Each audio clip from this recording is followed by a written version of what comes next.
Excellent. We're coming right on the 11 o'clock hour, 11 o'clock on the East Coast, which means we are expecting yet more poll closings. The poll closings that are coming up in less than a minute now are California and Idaho and Oregon and Washington. So we will bring you characterizations of those races as soon as those polls close. I should also tell you, our political insiders were just talking there a moment ago about the projected winner in the Pennsylvania governor's race. Doug Mastriano was the Republican challenger. The Democratic Attorney General Josh Shapiro is the winner. We're expecting a victory speech from Josh Shapiro a few moments after the top of the hour. To the extent that we are able, we will try to bring you some of that Josh Shapiro victory speech in Pennsylvania, in that Pennsylvania governor's race, right after these polls close. At 11 o'clock on the East Coast, we've got polls closing in 4 states. NBC News election desk can project at this hour these races as follows. In the California Senate race, the projected winner is Democratic incumbent Alex Padilla. Alex Padilla will be returning to the United States Senate. In the Idaho Senate race, the projected winner is the incumbent Republican Mike Crapo. In the Oregon Senate race, it is right now too early to call between incumbent Democrat Ron Wyden and his Republican challenger Joe Ray Perkins. In the Washington Senate race, we've got incumbent Democrat Patty Murray facing a Republican challenge from Tiffany Smiley. That race is also too early to call. Looking now at some of the governor's races, we have the California governor's race. Incumbent Democratic Governor Gavin Newsom is projected to have won that race. He will be reelected as California governor. In the Idaho governor's race, the incumbent Republican is Brad Little. He is also projected as the winner. He will be projected to be reelected to that race.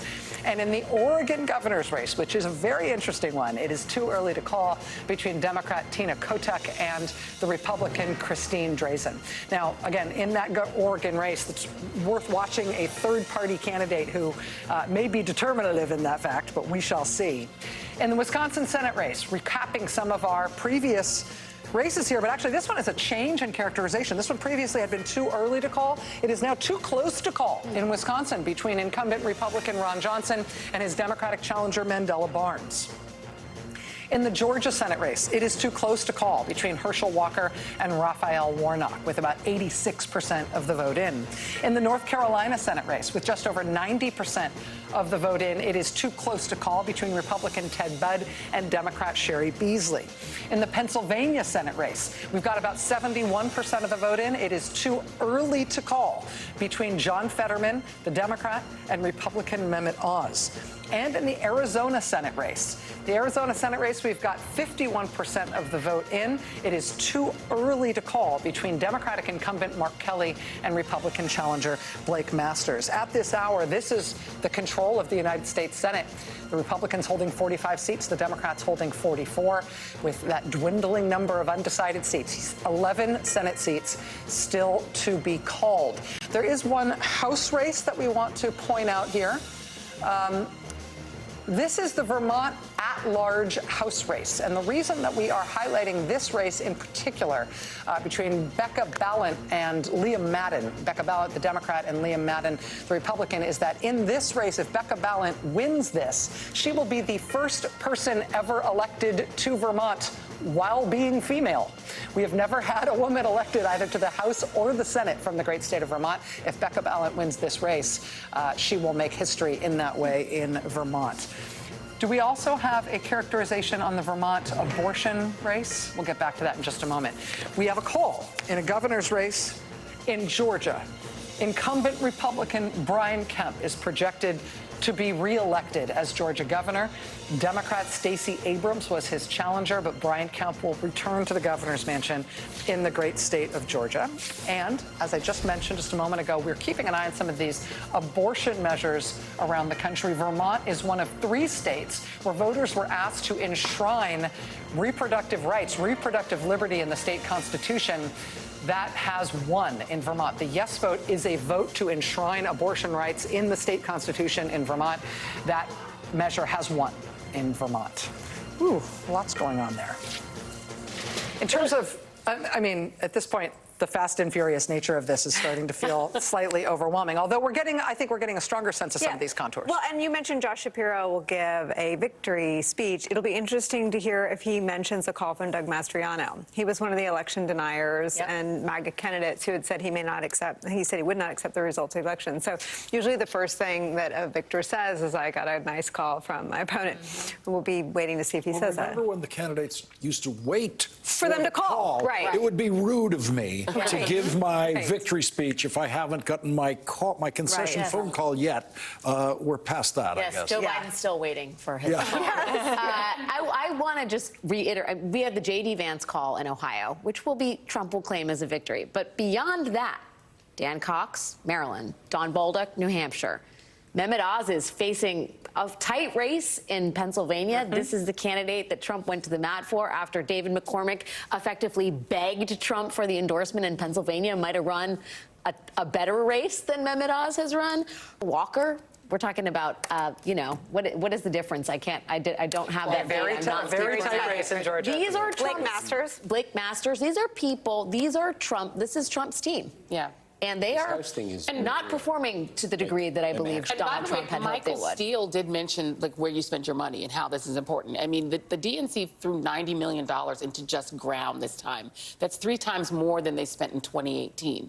And so if you look at what's happening today, everyone's waiting for these same-day votes, which are not as Republican-y as before, because what Democrats have been doing throughout the country in the states that they spent money in is they've been driving out same-day vote and also obviously pushing for early vote as well. So I think Democrats, if Sherry Beasley doesn't pull it off, there's going to be a question of whether they should have put some of that ground money there, because it's obvious that she has momentum.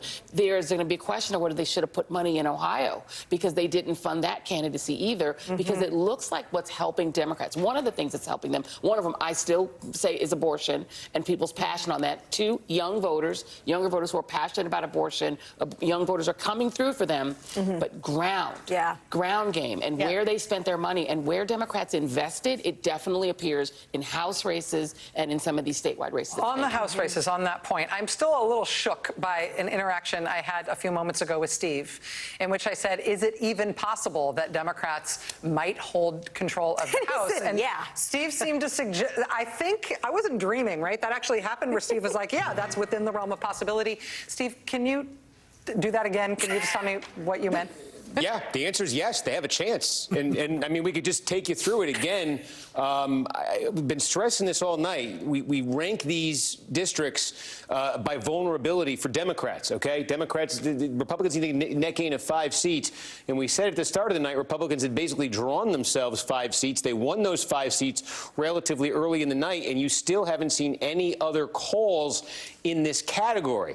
So for Democrats, I'll give you a couple examples here. The 9th District of Ohio, Marcy Kaptur, you can see there 3/4 of the vote, and you can see how she's doing. 2nd District of Maine, 40% of the vote. Jared Golden, again, this is an instant runoff district, so Golden's got to wants to finish ahead of Pollock when he also wants to break 50 to win it outright tonight. We'll see. There's still a lot of vote to come there. Pennsylvania's 8th District, we showed you how John Fetterman was overperforming in Lackawanna County. Matt Cartwright, the Democratic congressman here. Again, these are all Trump districts I'm showing you. Trump carried them all.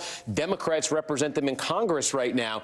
There are a couple places here. The 15th District of Texas. This is South Texas. This is that part of Texas, heavily Hispanic, that really moved dramatically away from the Democrats. And you can see this was the district of these 3 deep South Texas districts. This is the one Republicans on paper had the best chance, and this may well end up being a Republican pickup here. But you see Democrats holding their own, defending, or at least potentially defending, a lot of this turf in here. So they got to limit. The first step for Democrats here is just limit the number of losses here. They got 5, try to limit it to a couple more, maybe 2 more there if they want to have a shot at the House. Then take a look. This thing, I'm sorry, is a little funky here. But now let me show you the vulnerable Democratic seats. And again, what should be striking, given that it's past 11 o'clock on the East Coast right now, is these are districts that Democrats represent that were carried by Joe Biden, that Republicans were targeting and in many cases feeling very good about. We haven't called a single one of these districts for a Republican now at 11 o'clock. In fact, we called, you mentioned it before, Kansas 3, Sharice Davids. This is heavily based in Johnson County, Kansas. This district was actually redrawn in redistricting to be more favorable to the Republican. Steve, I'm sorry to interrupt you. We have a projection in an important race. This is a governor's race in New York. NBC News at this hour can project that Democratic incumbent Kathy Hochul is elected as New York governor. It may not seem from 30,000 feet like a Democrat winning a New York governor's race is a big deal, but there was a scare for Democrats here with an unexpectedly strong challenge from Republican Lee Zeldin. But Lee Zeldin has come up short in that challenge, and Kathy Hochul will remain as New York's governor. Sorry, back to you, Steve. Yeah, no, and New York is a big part of this story when we're talking about the battle for House control here. And again, just showing you some of these vulnerable Democratic seats here. Republicans have been thinking they'd be, I'm just showing you where they stand right. Illinois' 6th district, Illinois' 14th district. You're 75, you're 80% of the vote in. We've been talking about the 1st district of Indiana around Gary and Hammond all night, now getting over 80% of the vote. Frank Mervan still at 53%. So again, the name of the game here for Democrats, they haven't had a single one called for Republicans yet. Democrats want to defend as many of these as possible. They have to defend the lion's share of the seats in that column, and then this is where New York comes into it. Look at all of these vulnerable Democratic seats in New York. So that was one of the aspects of the governor's race that made it so crucial. If Hochul was losing, or even if Hochul only wins by a small margin, all of these Democratic-held House seats in New York, does it jeopardize them? So you could just take a look at some of these right here. Democratic-held seat Pat Ryan, he won that special election over the summer in New York. This is what his race is looking like right now. This is a big one. Sean Patrick Maloney, the chair of the DCCC, is in some trouble with 2/3 of the vote counted in his district, although the biggest outstanding vote in this district is from Westchester County, which is the most Democratic-friendly part of it. So we'll see with the remaining votes what happens there. We showed you Rhode Island, too. Republicans were very excited about this, 92% of the vote. And you could see Alan Fung still running 3 points behind right there. Henry Cuellar, conservative Democrat from Deep South Texas. Again, this is one of those districts that really moved heavily toward Trump. But Cuellar getting some good numbers, encouraging numbers for him out of there. We do have one call now here of these vulnerable Democratic seats. It just came in the last few minutes. This is the Virginia Beach area, the 2nd district. This goes to Republicans. So that's a 6th gain for Republicans that we've shown you. But keep this in mind. At the start of the night, we said there were 3 tiers to Virginia. We said that the 2nd district was kind of the baseline. Republicans on just the kind of like, okay night would get Virginia 2 and nothing else. On a good night, they'd get Virginia 2, Virginia 7. On a great night, they'd get Virginia 2, Virginia 7, Virginia 10. They're going to get Virginia 2. So that tells you the kind of night overall it's been. And again, as I say, the question becomes now, could it be so positive for Democrats that they actually are in the game for controlling the House? And that's where this set of districts comes into play. This is where Democrats are on offense. There's a couple others, too, that are surprises that we should add to this list and will add to this list. But this is where Democrats are on offense and where they can have the opportunity to offset those gains that I just showed you, or some of those gains that I just showed you. So, for instance, take a look at Illinois' 13th district. This one was redrawn. Used to be a Republican-held district. Illinois Democrats were aggressive with the redistricting, and you can see the Democrat with more than 60% of the vote is leading here. This district, as it was redrawn, is a Biden plus 11 district. If this holds as a Democratic win, it's a pickup. It offsets one of those Republican gains I showed you. This, if it holds, and it's now a 14-point advantage for Hillary Scholten over John Gibbs in Michigan's 3rd district, would be a Democratic pickup. Remember, this is the district where Republicans ousted Peter Meyer, the pro-impeachment Republican in the primary, replaced him with the pro-Trump Gibbs. This would be a pickup for Democrats, would offset what I was just showing you earlier. Texas 34. This is where over the summer, Mayra Flores, again, Deep South Texas, trended away from the Democrats in 2020. This summer, Mayra Flores won a special election. So she is the incumbent in this district. Vicente Gonzalez actually is a member of Congress who was redrawn and moved into this district. So this is a Republican seat right now that has 2 Republicans running in it. So this would be, if Gonzalez holds on here, this would be a gain for Democrats that would potentially offset a loss we were just showing you in the 15th district. Look at Ohio's 1st district. We're getting up to 90% of the vote in here. Cincinnati City Councilman Greg Landsman continues to lead Steve Chabot. Again, district redrawn here, Cincinnati-based. We could take a look at what's still to come in this district. The Republican area, basically all in. Cincinnati, still votes to come, and Landsman is ahead. Everything I'm showing you here would be a Democratic gain. We haven't even, North Carolina 13 is coming right down to the wire, but the Democrat ahead by 2 points with 90% counted. We have, New Mexico 2. 77% of the vote. This was the redraw in New Mexico was also very aggressive. This was a very Republican district that was redrawn to become a Biden +6 district. Yvette Herrell's the Republican incumbent, and look at this, with more than 3/4 of the vote in, Yvette Herrell is trailing in the tally right now. Again, these would all be Democratic pickups. If anything that I'm showing you holds here, these would all be Democratic pickups, and what I'm showing you so far, if they hold, huge if there, would offset those Republican gains that we already showed you on the first page. And so what becomes key at this point, and what's starting to come into focus, I think, is, first of all, how important in the next couple of hours those races in New York are. 5 Democratic-held seats, where I think we're going to get a lot of information in the next couple of hours. Can Democrats hold those seats? And the other major piece of this, if Democrats can emerge from that without suffering too much damage, California is a place where Democrats, you can see it right here. 1, 2, 3, 4. 4 Republican districts in California won by Joe Biden. So if the Democrats can get through the next couple of hours and have those Republican gains, in single digits, they would have a chance at control of the House. And you really would look at an election that's coming down to, can they pick off these Republican-held seats out in California?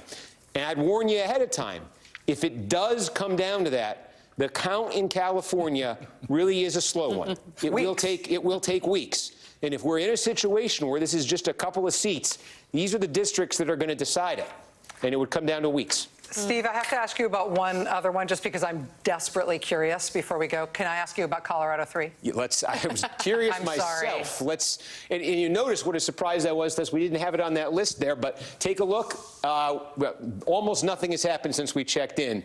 I think they were at 72% the last time we checked in, but it remains basically a 4-point advantage for the Democrat, Adam Frisch, over Lauren Boebert. And we just look at the counties here. I was just going to say, we don't know anything about what's still outstanding. Yeah, no, I mean, we have 2, so you could show you Rio Grande here. This is Trump by 18, and this is and what we've been seeing is that Frisch has been running, about 5, 6, 7 points ahead of Biden's number. So potentially this could be a good county for him. If he runs 5, 6, he runs 7 points ahead or something, he could limit the losses here, that Biden suffered. And again, you just look at these counties that have been coming in. There he is running 4, and it's a core Democratic county. You're getting there are some Democratic areas in this district. Look where Grand Junction is. Mesa County. Trump got 63%. Boebert's sitting down at 55. Almost a 10-point improvement for Adam Frisch here. This is a big part of the district here. So he seems very much in the game. And again, all those seats I just took you through, if he pulls it out, that's a Democratic gain. We've got a projection that we need to make in an important and closely watched U.S. Senate race. This is the U.S. Senate race in the great state of North Carolina. This is an open Senate seat made open by a Republican retirement, but the projected winner is the Republican candidate. Republican Congressman Ted Budd had a hard-fought race against Democrat Sherry Beasley, who's the former state Supreme Court Chief Justice. But Ted Budd is the projected winner in North Carolina. I want to bring in our friend Claire McCaskill, actually, in response to some of the stuff that we have just been hearing, and in response to this North Carolina race that we've just had the projection in. Claire. Yeah. Listen, it's always hard when you go, gosh, if we just could have put more money in there.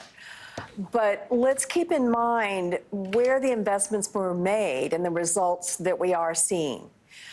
And here's one thing I want to say.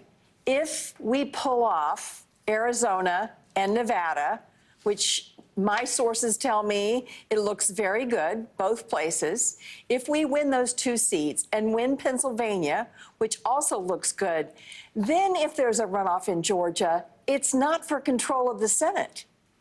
It's for 51 in the Senate.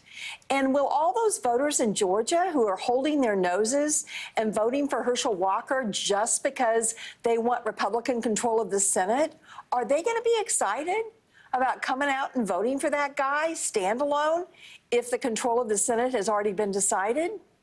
So it's heartbreaking to see Sherry Beasley come that close. It's heartbreaking that we didn't have the ground game in Ohio and North Carolina that we'd like to see.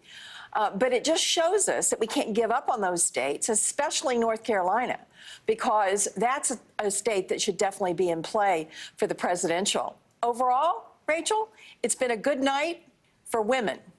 It's been a bad night for Donald Trump. It's interesting with Sherry Beasley, too. I think we were all talking here just when we weren't on camera about having had her on our shows and talking to her about what an impressive candidate and person she is. And it's the kind of result that we're seeing in North Carolina where she's not going to end up being the winner, but she's now on everybody's radar as a person who needs to have some sort of national role, some sort of big role in Democratic politics. What an impressive person, what an impressive candidate for them, even though she didn't win. And you asked her, we talked about this the other day when we talked about the Obama effect. Democrats are going to have to be thinking tonight, should we have sent Obama there? This is such a narrow margin. And the idea that this wasn't competitive, again, Barack Obama won that state in 2008 by 14,000 votes. He only lost it by 90,000 votes. The governor is a Democrat.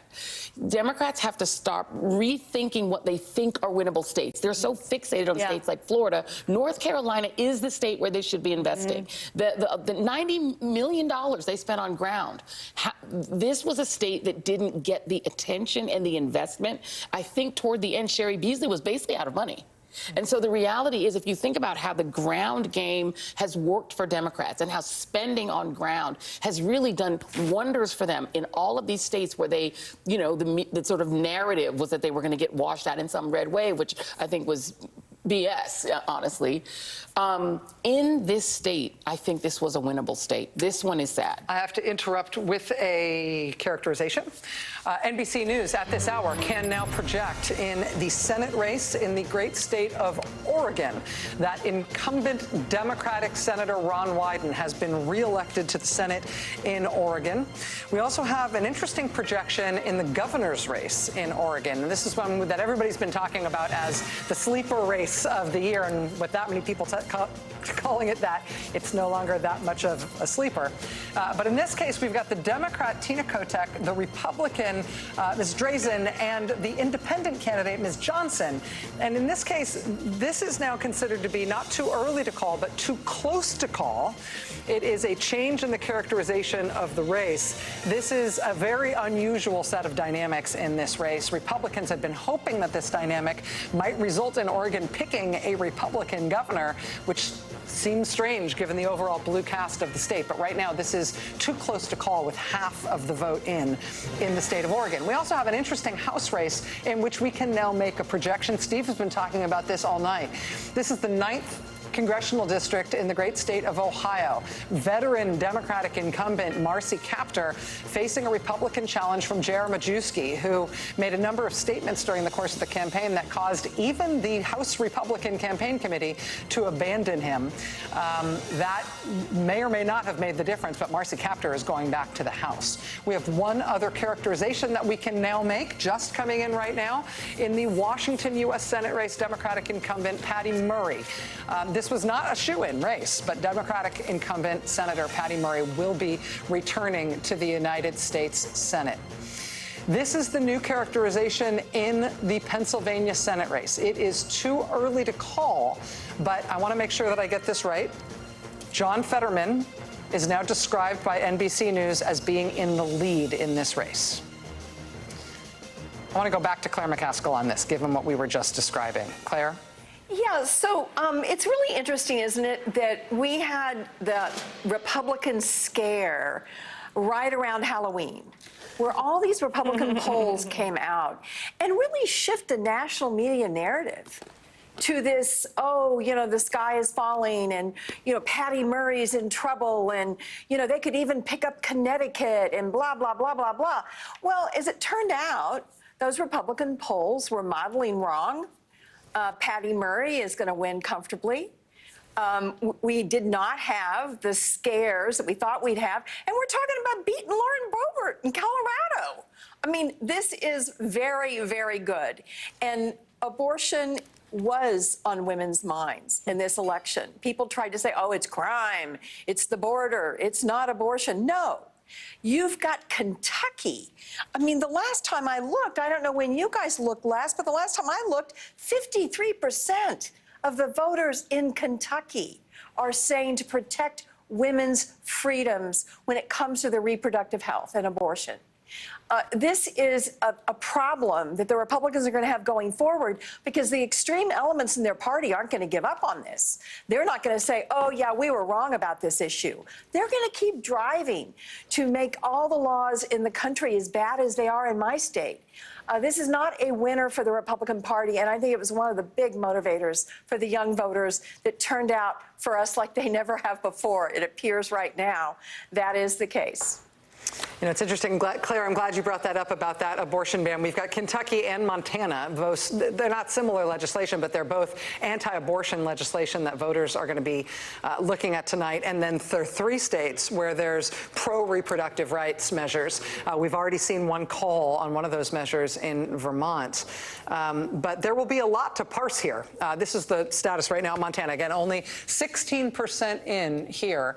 But this is a vote. A yes vote is to vote for an abortion ban, and a no vote is to vote against it. And so you see the no vote, again, very early days in Montana, but leading. There's going to be a lot to parse, but what Claire is saying in terms of how abortion may be playing not just among women voters, but among all voters, and whether that might have screwed up some of the modeling and some of the polling plans on both sides. You said it. It wasn't showing up. It wasn't showing up. I'm sorry. It wasn't showing up in the average. Let's just be clear.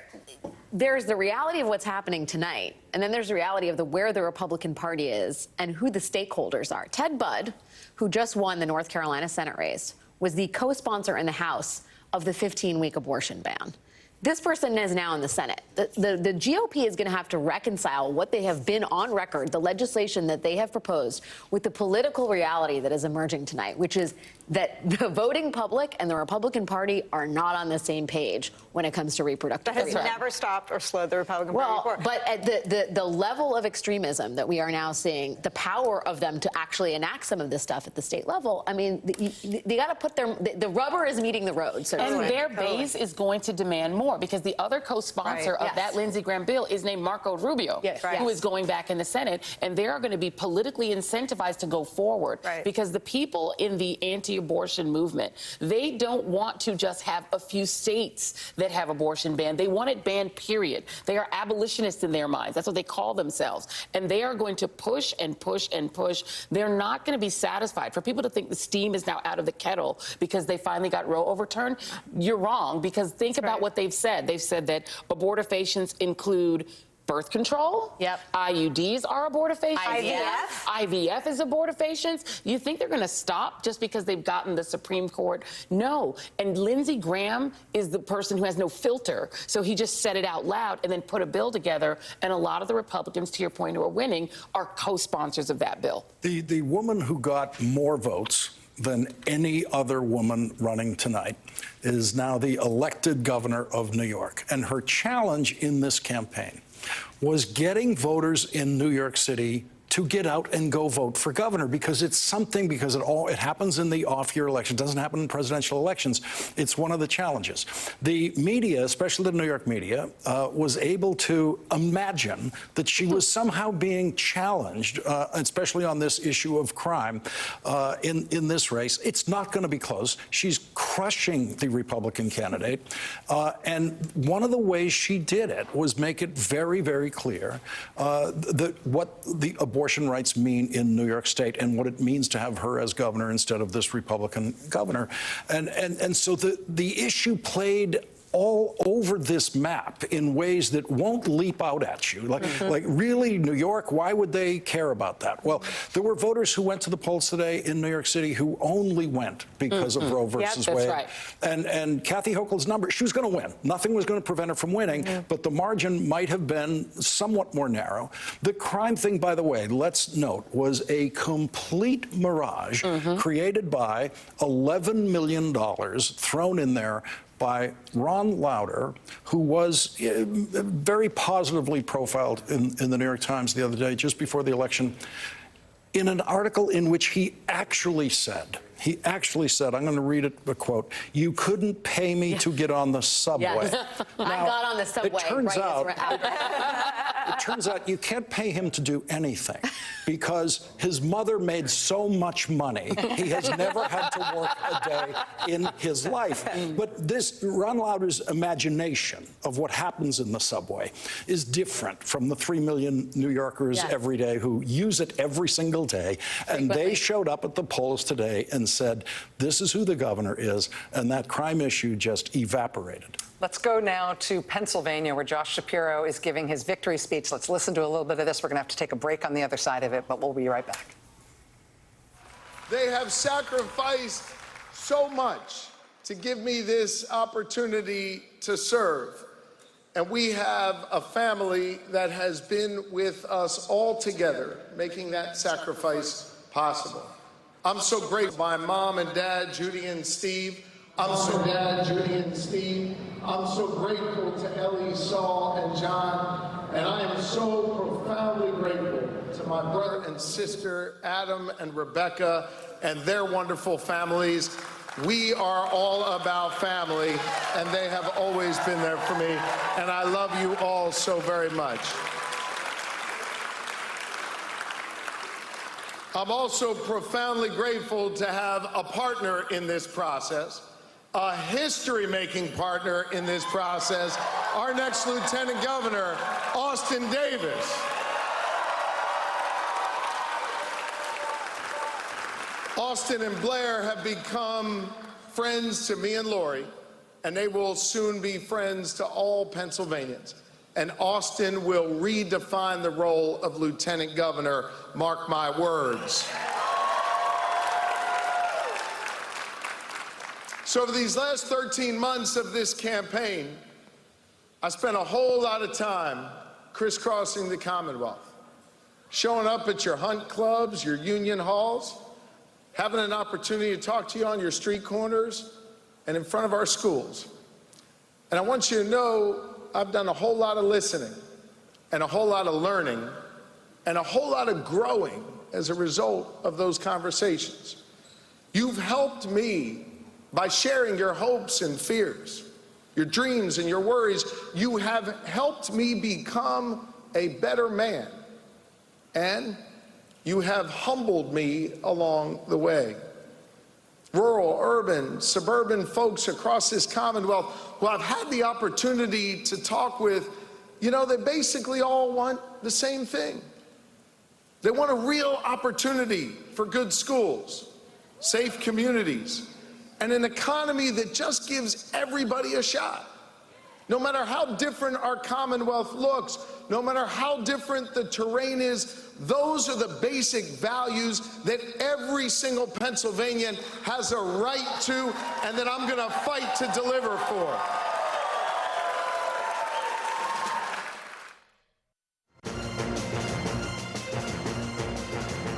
NBC News has a projection on the question related to abortion that was put to California voters tonight.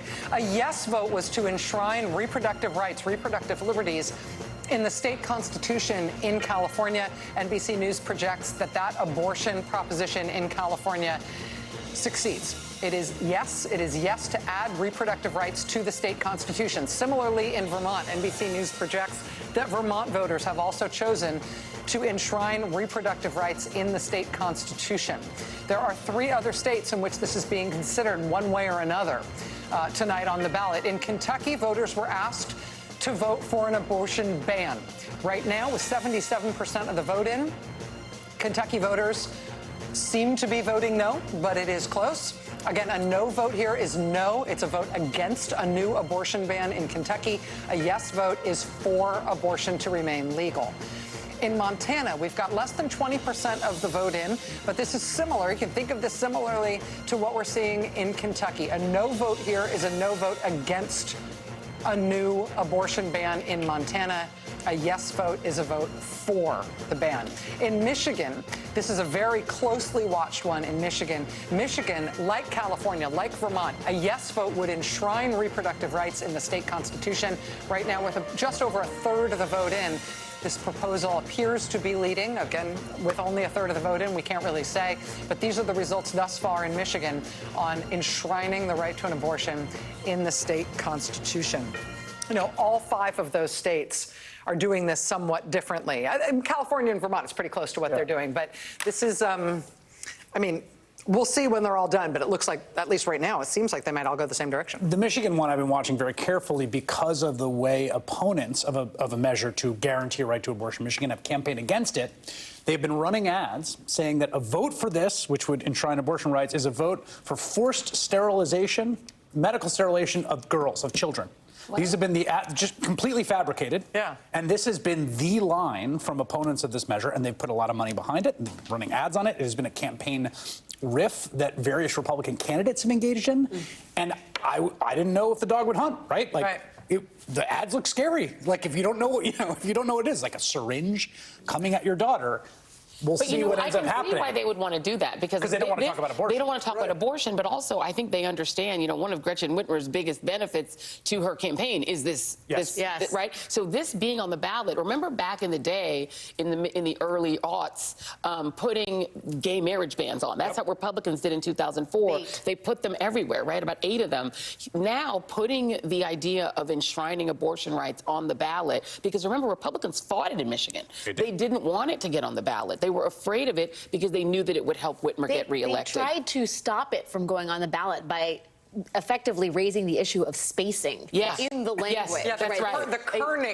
The kerning. That's right. Formatting issue. Because they're afraid of it as an issue because they know that women are 38 hot, as they say in Miami, about abortion. Let's bring in our friend Stephanie Ruhle on this topic. Steph, we are seeing dramatic responses from voters today in the exit polls. People were asked what their most important issue was as they were heading to the polls today. The number 1 issue was inflation, but the number 2 issue was abortion. It was very close, and everything else was very much behind that. Now we're seeing in state after state where voters are asking to vote on it. We're asked to vote on it directly. At least for now, these all seem to be going in the same direction. Well, listen, abortion is an economic issue, and it's one that people forget about often. So for these red states that are having these restrictive bans, the question is, what provisions do you plan to provide? What social service economic support do you plan to provide these mothers? And the answer is none. And it's also this reminder for so many Americans who are saying, I'm not going to vote Democrat because I'm struggling economically.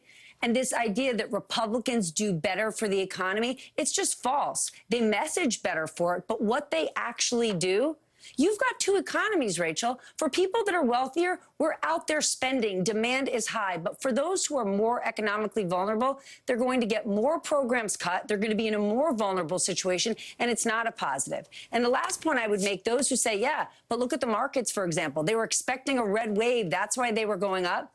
That's only because this idea that they want to get Trump tax cuts extended. Corporate America is eyeing the corporate tax cuts, which end at the end of this year. They want them pushed. But for the overall economy, for the average American, it would not be a huge economic positive. And if we actually saw Democrats hold, remember, many of Biden's policies haven't even played out yet. The infrastructure spending, the Inflation Reduction Act, we're going to see it in the months and years to come. So I would just say hold your horses for anyone saying, I'm not happy with the economy, I needed something different. Let's see what they get. Good point, Steph, especially on the point about how we shouldn't be talking about the abortion concerns and economic concerns as if these are 2 totally unrelated things. For women, they're completely connected. Completely connected. It's about your financial future as much as the rest of your future. Absolutely. Let's go to Steve right now before we let him get anywhere more than 6 inches away from the big board. Because, Steve, on this question of the House, we're seeing individual House races called. There's the overall issue of control of the House, which I am absolutely flabbergasted to say does still seem to be a live issue. Yeah, it continues to be, and you can see now, you had that call in Ohio 9 a little while ago with Marcy Kaptur. That's the first call we've had for Democrats in this column where they are the most vulnerable on paper. These are Democratic-held seats in districts that were carried by Donald Trump. Let's go through the rest of them because we're getting a lot of vote just about everywhere right now. Wisconsin's 3rd district, about 70% of the vote is in. Ron Kind, long-serving Democrat, not running for re-election. Trump carried this one. You could see the Republican, it's a close race here, obviously. These would all be Republican pickups if the Republicans win them. Texas, 15. You could see right now, 3/4 of the vote in. This is in South Texas. This is that area where, there was a big shift, heavily Hispanic counties going toward Trump in 2020. Of these 3, they're all lined up together, these 3 districts in deep South Texas. This is the one coming into tonight where Republicans had the best chance on paper, so this could be another pickup for them very potentially. Pennsylvania, 8, we were showing you before. This is Scranton, Lackawanna County. Matt Cartwright survived in this district in 2020, even as Donald Trump carried it. You see over 80% of the vote is in. He is ahead there. Very slow count. Just about a 10th of the vote is in here in the 10th district of Michigan. This is a redrawn district that had been represented by a Democratic incumbent who ran in a different district. John James, a Republican. Republicans have a lot of hope in him early. Let's see what happens there. Iowa's 3rd district. This one's coming right down to the wire. Democratic incumbent Cindy Oxney trailing by 732 votes with 90% of the vote in. Maine's 2nd district. Jared Golden continues to lead the tally there.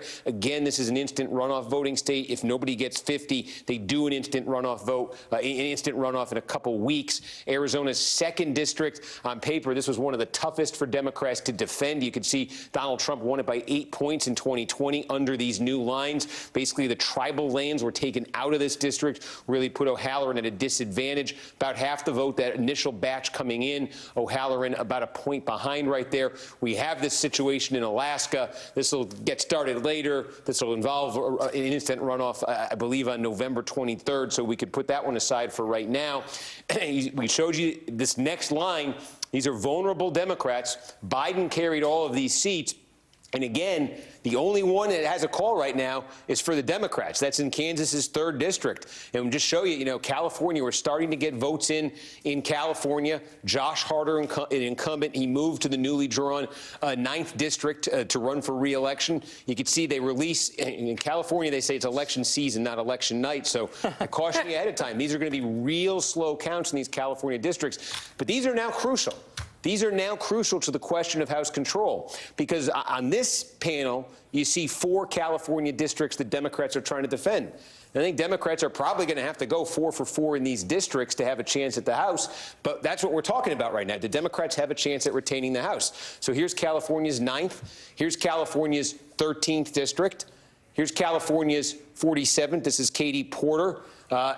Sort of coastal Orange County. This is California's 49th. This is Mike Levin. You get big initial batches of vote out in California, then it can take a while. I think they're probably going to need to go realistically, run the table and defend these. They have an opportunity to. We will see how they play out. Let's take a look at Illinois. We've got more than 80% of the vote in the 6th district. Sean Casten continuing to lead by 6 points there. Lauren Underwood, an 8-point advantage with 80% in. In India, in Illinois, 14. In Indiana, 1. Well, we were here before, still about a 5-point advantage for Democrat Frank Mrvan. Illinois 17. This one, the Republican leads, about half of the vote is in there right now. So just giving you a sense, North Carolina 1. Now most of the vote is in. The Democrats lead there. Nevada is also going to be very key to this story of House control. And I'll just quickly tell you the story here. Nevada 1, Dina Titus, Democratic incumbent. This was a safely Democratic seat, like a 25-point Democratic seat. And the strategy that the Democrats in Nevada applied to redistricting, and Dina Titus had vocal public objections to this, was they said, we're going to make her district much less Democratic, to the tune of Biden wins it by 8. Again, he was like 25 before. And they're going to take areas, Democratic areas from her district, and they're going to move them to the 4th district. Stephen Horsford's the Democratic incumbent there, and they're going to make that more Democratic. And they're going to move them to the 3rd district. Susie Lee's the Democratic incumbent there, and they're going to make that more Democratic. So the gamble that Democrats are taking in Nevada is that by making Dina Titus more vulnerable in the 1st district potentially, that they could shore up the 4th, shore up the 3rd, and win all 3 of these. Obviously, we don't have any votes to show you, but that's now crucial. That gamble that they made in Nevada, that's what you do out there, right? That gamble that they made, that's going to be crucial to Senate control. Can they go 3 for 3 right there? And then we get to that question of where are Democrats playing offense? And they did, a short while ago, put their first pickup on the board. We were talking about this one all night. Steve Shabbat, long-serving Republican congressman, in redistricting, he found himself in a Biden +8 district. He's been unseated. Greg Landsman, a Cincinnati city councilman, is now the congressman-elect. This is a net gain for Democrats. So this offsets one of those Republican pickups from earlier. Wow. There are others on this list right now. I say you're at 2/3 of the vote in Texas, 34. And again, Mayra Flores is the incumbent in this district. We showed you a minute ago that in Texas 15, which is this district, the Republicans leading.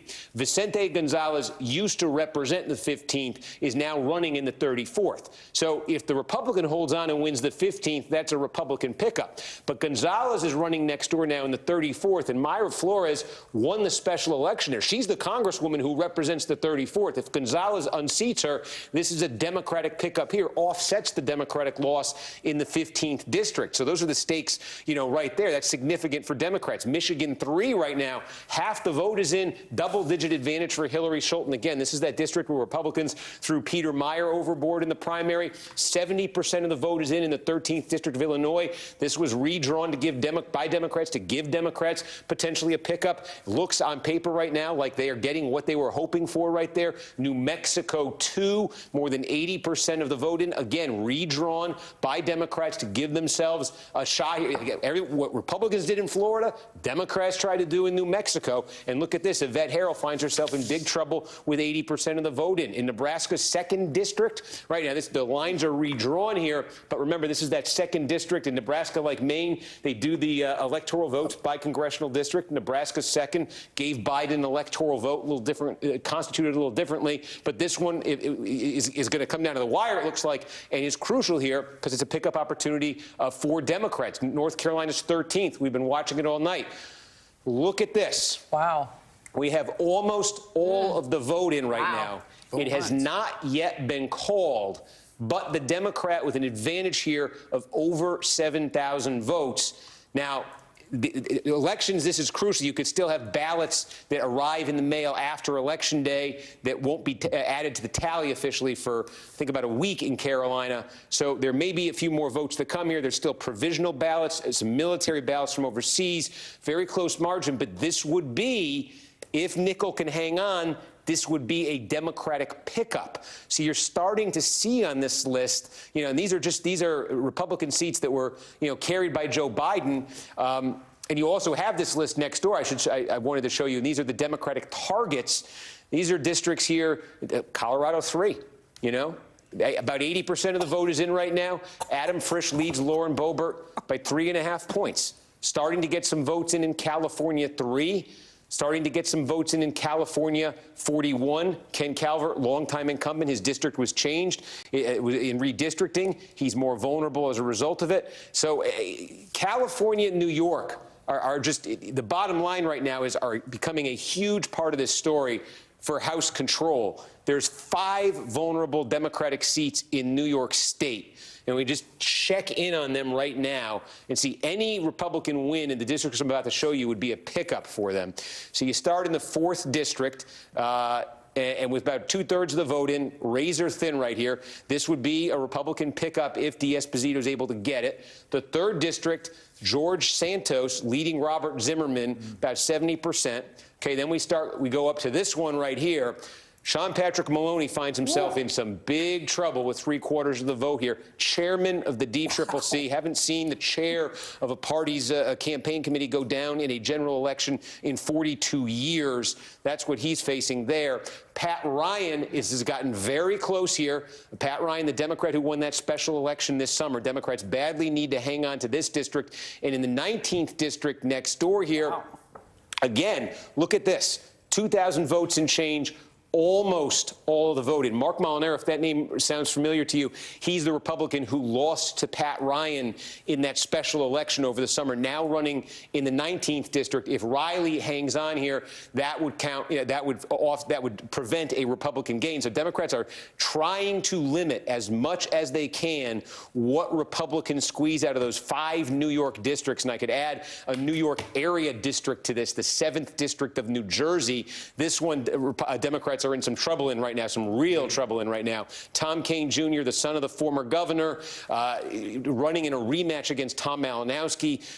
And you can see here with more than a 10,000 vote cushion right now for Tom Kean, with most of the vote in right there. So you can see some potential losses here for Democrats. I showed you the places that are sort of in the non-California places where they can get some gains, but ultimately it then comes down potentially to California, where are those 4 Republican-held seats that Democrats are targeting there in California. There's 6 Republican-held seats, 4 that were won by Joe Biden that Democrats are targeting. So that's ultimately, I think, potentially going to be the opportunity for Democrats here. If they can make gains in the places I'm showing you, if they can limit losses in some of those outstanding places, they'll end up with an opportunity in California, to make a significant number of gains, and that if they can keep that Republican net gain under 5, they keep the House. Let me butt in here with a few calls that have happened while Steve was running through those House races. We have a couple of calls and a change in characterization in a governor's race. First of all, let's look at the governor's race in Connecticut. NBC News can now project that Democratic incumbent Connecticut Governor Ned Lamont will be returned for another term. Also, in Maine, the Maine governor's race, the Democratic incumbent there is Janet Mills. She was facing a challenge from former Republican Governor Paul LePage, who likes to call himself Trump before there was Trump. Janet Mills has beaten Trump before there was Trump. Paul LePage falls short in his challenge. Janet Mills is reelected in the great state of Maine. And now here's the characterization change. This is the Minnesota governor's race. This is still described as too early to call. This is incumbent Democrat Tim Walz facing Republican Scott Jensen. It's still too early to call, but Tim Walz is described as being in the lead in this Minnesota governor's race. Chris, you wanted to jump in and ask Steve something, and I stopped you from doing it because I had to do that. Okay, I'm sorry. First of all, that was remarkable, and I don't think I know anything in the world as well as Steve knows the House races. Yeah. Like, Corey, we got big news. Yeah. He's well, talking. Okay. Should we go to you then? Oh, I'm talking to control. Oh, no, here's what I want to say. I'm going to go talk to the control room. I'll be right back. I am. Goodbye. Here's what I wanted to ask you. I think at this point in the evening, am I correct that Elaine Luria is the only Democratic incumbent defeated by a Republican challenger we've called? Malinowski right now looking pretty dicey. But at 11:54, I think we've got one Democratic incumbent ousted by a Republican challenger In the House. Right, and here's what I can tell you now. Our decision desk has been watching all of these districts that I've been running through here, running a model, trying to come up with a projection for how the House will ultimately end up. And the decision desk is now ready to release its model for the House. Now, I want you to remember, control of the House is 218 seats. Our decision desk's model that they've just released within the last minute is that the Republicans will end up with 219 seats. But look, plus this is important. Or minus 13. So this is essentially landing in our model as a tie at the moment, as close as you could get to a tie for House control in our model at midnight on election night. So all of those different tiers that I'm showing you right now, and all of the trends that are emerging in the counties and the districts that have been called, or where we have partial results, when you put those into our model, and the model gets smarter with the more data you feed it with, it adds up right now to Republicans 219, could be less, could be more. There's almost an equal chance when you look at that of Republicans ending up in control of the House or Democrats retaining control of the House. Wow. Now, Steve, as I understand this projection, so as you said, 218 is what you need for a House majority. The projection is 219 Republican seats with a margin of error, effectively, of 13 seats. Are we also able to say conclusively that there is no chance we will know tonight who will control the House? I can't officially make that call for the decision desk, but everything I've told you about California, the number of competitive seats in California, there are a half a dozen seats that Democrats are targeting. There are seats that Republicans are targeting. And these California races, it's extremely, extremely hard to fathom a scenario where any close race in California, any remotely close race in California is called tonight, especially given what the stakes have now landed at in terms of House control. So, again, we said at the start of the night, I think it was the start of the night, that if we landed in a position where Democrats actually had a chance at controlling the House of Representatives, and that would mean landing with 220, 221 seats, something like that, it would necessarily come down to California, to defending their vulnerable seats in California, and to picking off the vulnerable Republicans or the potentially vulnerable Republicans in California. And that process, again, think back to the 2018 midterms if you can. If you remember, that blue wave in 2018 grew by a substantial number of seats in the weeks after the November election as the vote count progressed in California. So we have election season getting underway in California, where you're going to get incremental updates in these districts. You know, every day you're going to get a couple thousand votes, different counties, it's going to be uneven and it's going to take a while. That's the way it goes in California. But with this kind of a margin, it's hard to see how we are not now living in a world where that's going to be our lives for the next couple weeks. So, Steve, I've just got confirmation from the decision desk. They are officially saying that we will not know tonight. I'm glad they. Yes, and so you made the case mathematically for why that is so. But again, let me just underscore this, and then Alex, I know you're going to jump in here. But NBC has released its House model. And what that means is a projection overall of House control. But the projection has that plus and minus 13 seats there. 218 seats is a majority. They are projecting 219 seats on the Republican side with a margin of error of plus or minus 13 seats. In addition, the decision desk for NBC News is also explicitly projecting that we will not know House control at the conclusion of tonight. And if you mean tonight by 90 seconds from now, sure, that's not a difficult projection to make. But what they mean is in the overnight hours tonight. Alex. Steve, independent of whether the Democrats hold the House, can I ask you just to put this in context historically with what we're looking at, right? Because from my rough math, it seems like Biden could be presiding over a historically strong showing vis-a-vis what usually happens to incumbent presidents and parties that hold a majority. I think there's no question. And by the way, just as we were having this conversation, our decision desk has now officially called North Carolina's 13th district. Wow. So this is a Democratic gain. Again, we've seen, I think 5 or 6 Republican gains. This is the second Democratic gain. So just that math starts to come into focus, will come more into focus. In terms of the historical context for it, since the Great Depression, there are 2 midterm elections where the president's party has actually gained seats in the House. Each time it was single digits. It was 1998 with Bill Clinton in his second midterm, and it was 2002 with George W. Bush in his first midterm. Both of those presidents had extremely high approval ratings on Election Day. Bill Clinton's approval rating in the 1998 exit poll was 68%. If you remember at the time, House Republicans were pursuing impeachment against him. There was wide public opposition, and there was a backlash that resulted in an approval rating for Clinton of nearly 70% and Democratic gains in that midterm election. And in 2002, George W. Bush carried a 63% approval rating into the election. Remember, it was a year after 9/11. There's a lot of unity behind Bush in the nation, and Republicans managed a gain of 8 seats in the House in 2002. Joe Biden's approval rating in our poll, and in just about every other poll, it's right around this coming into this election, is 44%.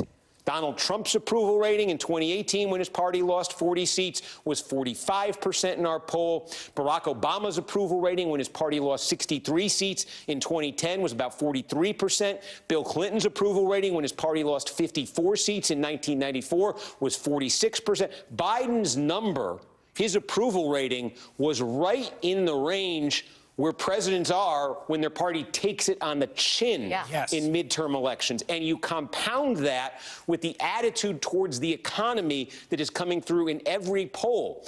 I know it's in our exit poll, there's a tighter margin there between economy and abortion, but economy still ranks #1. And the mood on the economy in our final NBC poll was 81% of voters expressing dissatisfaction with the state of the economy. The context for that was the last time that number was that high was 2009, 2010. It was the prelude to Barack Obama and the Democrats getting absolutely clobbered in the 2010 midterm elections. So we will see where this lands. The Republicans may get control of the House still. They may get control of the House with a little bit of a pad. That's the best case scenario for Republicans right now. There's also a scenario where Democrats hold the House and only lose, 2-3 seats. And there is a scenario where Democrats hold the House and actually gain seats. And so I think given the history that I just laid out there, the fact that that's where we're sitting right now and that that's the range of possibilities suggests, we've had sort of an idea of what the rules of politics are about how midterm elections kind of automatically, represent this backlash against the ruling party. We may be just living in a new political era right now, where you just have massive, it's the feature of tonight, you have massive, historically unprecedented turnout in these elections. These are numbers, the turnout you're going to get in this midterm election would have passed for presidential election turnout not that long ago. And so we just may be in an environment right now where people are so tuned in, so plugged into politics, and they know which side they're on, and they know which side they're against. And if being motivated, if you're a Democratic inclined voter, you may not have been motivated based on all those poll numbers we showed to vote for the Democratic Party of Joe Biden, to vote for Biden's policies, to vote for what Democrats are.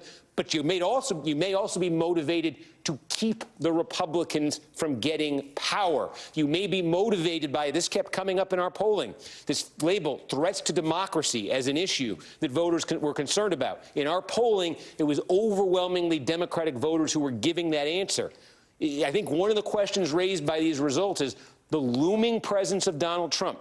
His fingerprints are all over so many of these Republican candidacies. He was in the news on election morning, talking about potentially running for president again in 2024. If that's in the minds of Democratic-inclined voters who aren't that nuts about Joe Biden, that might motivate them to come out and vote. That might have motivated them to come out and vote in this election. But this is looking like, in terms of the turnout and in terms of the polarization and in terms of this House result, it's almost looking like a mini presidential election. It looks like almost identical polarization. Chris, I know you want to jump in here. I do need to give a couple of characterizations here before we are able to move on. At this hour, NBC News can project a winner in the governor's race in Minnesota. The Democratic incumbent Tim Walz has been reelected in the Minnesota governor's race. We've also just had polls close in Hawaii. In the Hawaii U.S. Senate race, we've got a Democratic incumbent, Brian Schatz, facing a Republican challenge from Bob McDermott. This is too early to call, but Schatz is leading. In the Hawaii governor's race, the Hawaii governor's race at this hour is too early to call, but we can say the Democratic candidate, Josh Green, is leading in the Hawaii governor's race. We also have a statewide race to tell you about that's of national interest in Michigan. The Secretary of State, the incumbent Democratic Secretary of State, Jocelyn Benson, was facing a challenge from a very, very right-wing pro-Trump candidate on the Republican side named Christina Caramo. Jocelyn Benson has been reelected. The incumbent will stay as Secretary of State in the great state of Michigan. Chris. just to absorb what Steve just said, right? I walked in here tonight, you look at the history, I was thinking in my head, consensus pick, House Republicans pick up 25 seats. And that would be a pretty good night for Democrats, right? 63 in 2010. Yeah, I was thinking 40 was. It was 53. That would, if you held it to 25, you would have overperformed history by quite a bit, right? Senate was a different story. When Steve says, look, here's what the history is, here's what the numbers are, there's some dark matter over here that's moving things around this electorate that doesn't look like the other electorate. I would submit Donald Trump is the dark matter. And the force field of Donald Trump and the force field of the big lie and MAGAism and the closing message on democracy, there is a pro-democracy majority in America and an anti-Trump majority. You wouldn't put Dobbs in there? And Dobbs, I have to be a contrarian on this because as somebody who's been a bit of a broken record, and I'm speaking now for myself and Nicole Wallace, I understand, as somebody who's been a broken record, the history of the way elections work cannot survive a cataclysmic event in the lives of half the population. And when you undo 40 years of history to say that anything but that moves the election, that an election can be historically normal when you have had a 40-year history. My children have lived their entire lives with Roe v. Wade being the default, with owning your own body being the default.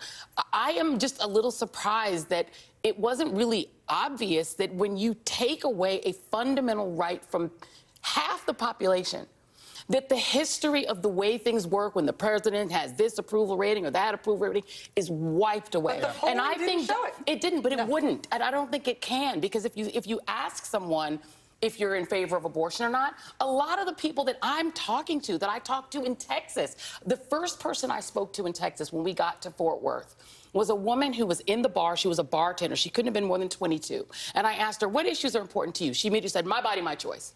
She told me that if she was, of course, she wasn't registered to vote, and then I had to lecture her and tell her how to get on our, to get on our how to register to vote. But she said if she was a voter, she would be a Republican.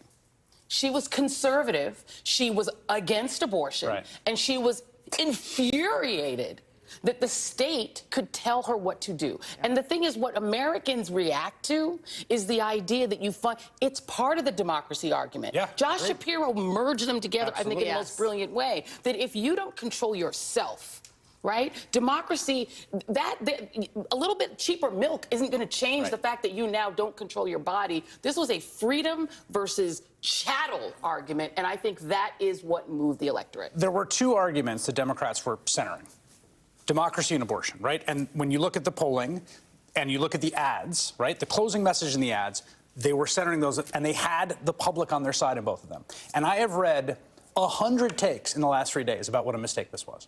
100 takes. I've read them from Republicans. Why did you do that? I've read them from Democrats. Why would you use your awake My one moments precious life? Because here's my 100. He makes all kinds of weird choices. My point being that there were pre-written obituaries landing in inboxes. There were spin cycles being written all day from every consultant about how Dems screwed up the messaging and the democracy thing was ridiculous, and you can't mow voters into voting for you because democracy is at threat, and you talk too much about abortion and people care about the price of milk. And right now, as we sit here at midnight, against historical projections, those messaging choices look pretty smart, actually. Well, but also, let's just not forget how incredibly weak these Republican candidates have been. They've been lured in through the big lie. They have promoted falsehoods. They have sought to actively undermine democracy, to curtail women's rights, to tear up the social safety net. They have made no secret of what they intend to do should they regain control of the House. I mean, these are people who almost weren't even trying to win if you look at what matters to voters. And it's not, as it turns out, the strategy hasn't played that well for them. I just want to interject that I owe you, not an apology, but kind of a tepid climb back.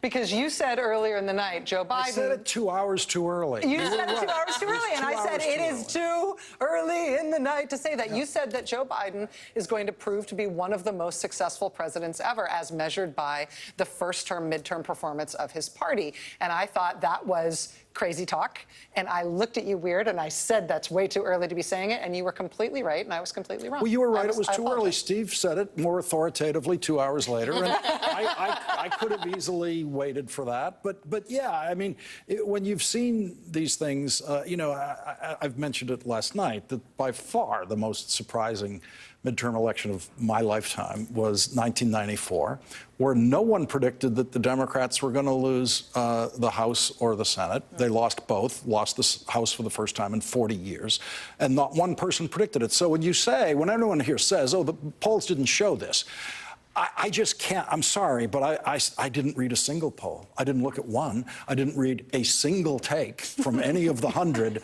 that you read. I wasted my time. None, because I know. Well, no, because I know that no one knows anything, and that this chessboard is way too complex for the kind of analysis that people want to deliver to it. Which the decision desk. It's taken them all year, and now at midnight they're willing to say what they think is going to happen in the House, plus or minus right? 13, which is pretty reasonable. They're saying it's basically a tie. I get why they waited that long, and so no one should ever be surprised, because you just can't lean on any of this information you're getting in the course of these campaigns. I mean, I listened to Wiley Nickel on my show, this candidate from North Carolina who I'd never heard of before, but Melissa Ryerson and my political brain trust on our staff identified his candidacy and said, you got to bring him on. I said, okay. And he tells me that his opponent has said that that abortion should be decided by a community group who you go and the rape exception. Yeah, you have a meeting with them. You're 10 years old, and you sit there and you have a discussion with them. And he made his case. So I'm not sitting here surprised that he squeaked out a win tonight. Right. I also never looked at a poll in his race. I heard him, and I heard the sense he was making, There's still plenty of mystery tonight, though, even just looking at the House races. I mean, one thing, to give the Republicans credit, they're running a very good program in New York State. We've got Kathy Hochul beating Lee Zeldin, and maybe that was oversold in terms of how strong a challenge Zeldin was going to pose to Hochul. But there's a lot of Democratic incumbents. Sean Patrick Maloney. Including the House campaign chairman for the Democratic Party, who looks like he's very much at risk tonight, and other Democrats who either thought they were going to win or who hold seats in New York, who may lose them to Republicans. So that's a crosswind blowing in a country that looks like it's sort of going one direction tonight. New York looks like it's going the other direction. Well, Democrats lost control of redistricting in New York to a court, and the court created these districts that created vulnerabilities that weren't there before. Yeah. And Sean Patrick Maloney, I don't know what'll happen with him, but he was facing actually an historic 30-year spate of retirements. 31 Democrats retired. I was just Democratic operative texting me furiously saying that, this was like actually, he may not hold his seat, but the choices that the party made at the D-trip level in terms of candidate quality, to your point, were actually really solid. Yeah. Whereas, I have some issues, I think, with the DSCC in terms of their spending, because they did skip a lot of stuff, because I think a lot of people, even Democrats, because Democrats, all they do is fret and say that the world is nigh. I mean, it's part of being a Democrat, right? Angst is part of what's built into you, right? But I think that a lot of Democrats made assumptions about where spending would be viable that were wrong. And I think North Carolina was a miss, a huge miss. I think not spending more there, not spending more in Ohio, they may regret it. Do you think they should have triaged Florida and not spent anything in Florida? I would have taken all the money out of Florida. Florida is a red state. It's like if you just look at the zeitgeist, without looking at a poll, if you look at who's moving there, right? The people who are moving there, people who were in New York, who hated the idea that there were mask mandates, spent their entire pandemic in Florida. The kind of people moving there hate taxes. It's people who want to retire and not pay taxes. People who want to take documents with them that don't belong to them. People who want to take documents from the White House. Just saying. Think about it. It's Republicans who are moving in. And so it's just becoming, and places like Miami-Dade, black people are moving to Broward, and they're not even in Miami-Dade. You could just see it without looking at it. To your point about fretting, I just want to say this, because I do think that, I think part of the fretting is the 2016 PTSD. Like, people thought, I mean, really, like, it was like that was a seismic event in the history of American politics, in the history of the world, in the history of American democracy, right? In this room. Like, me telling James Carville during break, like, I don't think Hillary's going to win this. Like, I'll never forget it, okay? I think that goes both ways. Democrats have this sort of this insecurity, right? Yes. I think Republicans still ascribe to that man this totemic power that he does not have. Yes. Yeah, that's he right. doesn't have some magic power. I'm telling you, Republicans. What camera am I looking at? He doesn't have a magic power. He is unpopular. He is unpopular. He screwed you today. Screwed you. It's not the full story. I totally agree, but it is part of the story. And the sooner you dump him, the better it is for the Republican Party and American democracy. Full stop. I have a good. Oh, sorry. I'll go, Alex, and then we have somewhere to go to prove this point. The degree to which they continue to kiss the ring, to bend the knee, they're defending him on Mar-a-Lago. He accuses the FBI of unlawful search and seizure, and there are attacks on FBI offices. I mean, there is a reason they believe that he has totemic power, because he does have some sway over the grassroots. But the grassroots is not deciding elections right now. Garrett Haake, NBC News reporter par excellence, decided this evening that he would spend this evening at the watch party at Kevin McCarthy headquarters. Garrett, can't hear you over the din. I kid. I'm sorry. Rachel, look, this is pretty clearly not the party that Kevin McCarthy and House Republicans thought they would be having tonight. The bar's been open for 3 hours. They're playing, I think it's Doobie Brothers right now over the speakers. But as you can see behind me, this is no victory party yet. You know, we've been watching the results come in from so many of these races that were perceived as bellwethers for how the night could go, whether they were reach races for Republicans, like Rhode Island 2, where Republicans have been making the case over this last week that they thought they had a decent chance to send the first Republican to Congress from Rhode Island from 30 years. That didn't happen. The Abigail Spanberger race did not go their way. So many of these races have come off the board. And while, as you guys were just talking about New York State, there's so many races still left in play in New York. There's so many races still left in play places like Michigan and Nevada, where Republicans still feel like they've got a good shot. The wave they were expecting tonight has not occurred, and we're seeing this state-by-state slog that makes control of Congress obviously in doubt. And also, I think Kevin McCarthy's ability to potentially be any kind of effective speaker, should they still win the majority, gets much, much harder when you start talking about a majority of just a handful of seats. So a very different vibe here than was expected tonight by all the House Republicans and Republican strategists I've been talking to leading up to today. Can I ask you a technical question about something that's over your left shoulder, which is, it says right behind that podium, take back the House. Is it painted or projected? Because if it was projected, they could just turn off the projector. But if it's painted, they're going to have to put up a tarp. It is a screen. It is projected, so we could put anything on there. I can ask him to put MS on, but I think it's unlikely. No, I hear you. Garrett, thank you very much. I appreciate it. Let's go to Steve, who is watching some of these House races as they continue to come in. Yeah, and we just got a few more calls to sort of bring you up to date here. Actually, we'll cycle through this quickly here. But again, 5 Republican gains at the very start of the night. These were all just the product of redistricting. These are all Democratic-held seats that under their current configuration would have gone for Donald Trump or went for Donald Trump in 2020. So you see the 5 Republican gains there. The Democrats have successfully defended Ohio's 9th. We are still waiting on a bunch of others.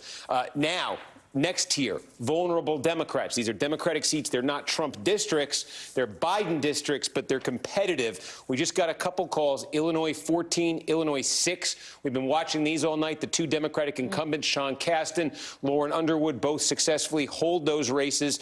Again, you look at this list, there are a bunch in California that come right to mind here. You know, they're still going to be significant, and we're going to have to wait a while on. New Jersey 7 is still looking very shaky here. That's to put it mildly for Tom Malinowski and the Democrats. So you could have a potential Republican pickup there. More vulnerable Republican seats. Democratic seats. They lost Virginia 2, but we did just get another call here in Texas. Texas 28. Henry Cuellar, the Democrat, has succeeded in defending his seat. This is one of those deep South Texas seats. The area had been moving, and it did move between 2016 and 20 toward the Republicans, toward Trump. Cuellar, perhaps the most conservative Democrat in the House, defends it. Ohio 13, the district that Tim Ryan left to run for the United States Senate. The Democrats are going to hold that district. Republicans thought they could flip it. You just heard Garrett mention that Rhode Island 2, Republicans really believed Alan Fung was going to flip this seat. That has been called now. We've mentioned Virginia 7 earlier. And then you start to go. We've gone through the seats where Democrats are vulnerable. You've seen where they've lost. I showed you New Jersey 7, where they may be on the cusp of losing. Take a look now at where the Democrats are on offense. And there are now 4 calls. Texas 34, within the last couple of minutes, our decision just called Vicente Gonzalez the winner in Texas's 34th district. Wow. And remember, He is an incumbent, but the 34th district right now, the actual congresswoman who represents the district is Mayra Flores, who won the special election this summer. Ohio's 1st district we showed you earlier, North Carolina's 13th being called, and now Illinois' 13th district also being called for the Democrats. The Democrats have now posted 4 gains of their own. Doesn't completely offset the Republican gains I showed you before, but that takes a big bite out of it for Democrats. And there are other districts here that right now, I think if you're a Democrat, are looking very promising for you. Michigan 3, again, Peter Meyer, the pro-impeachment Republican, lost the primary to the Trump-aligned John Gibbs. Hillary Scholten, the Democrat, now leading that seat there with half the vote in.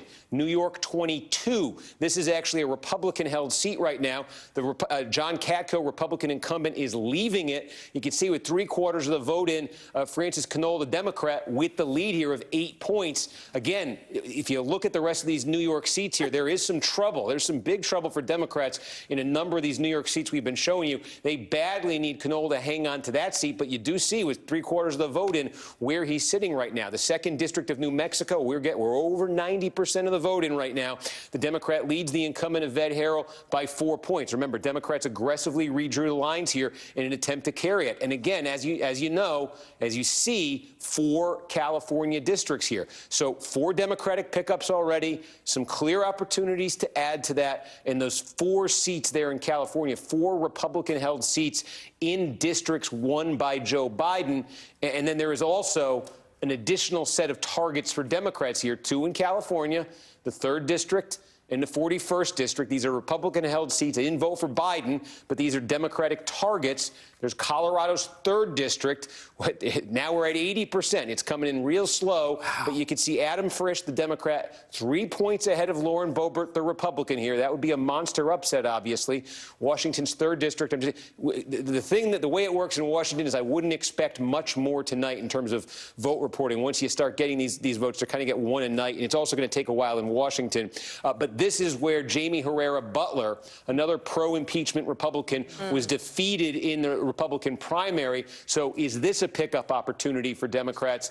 Iowa 2, I did want to show you. The Republican incumbent here, though, is, you can see 3/4 of the vote, does seem to be doing fairly well. But the Democrats have targets here. To say they've picked up 4, and they've got more, other targets as well. So that's why the House model is so even. Steve, yeah, can I just ask real quick, what was the Biden-Trump split in the Boebert race?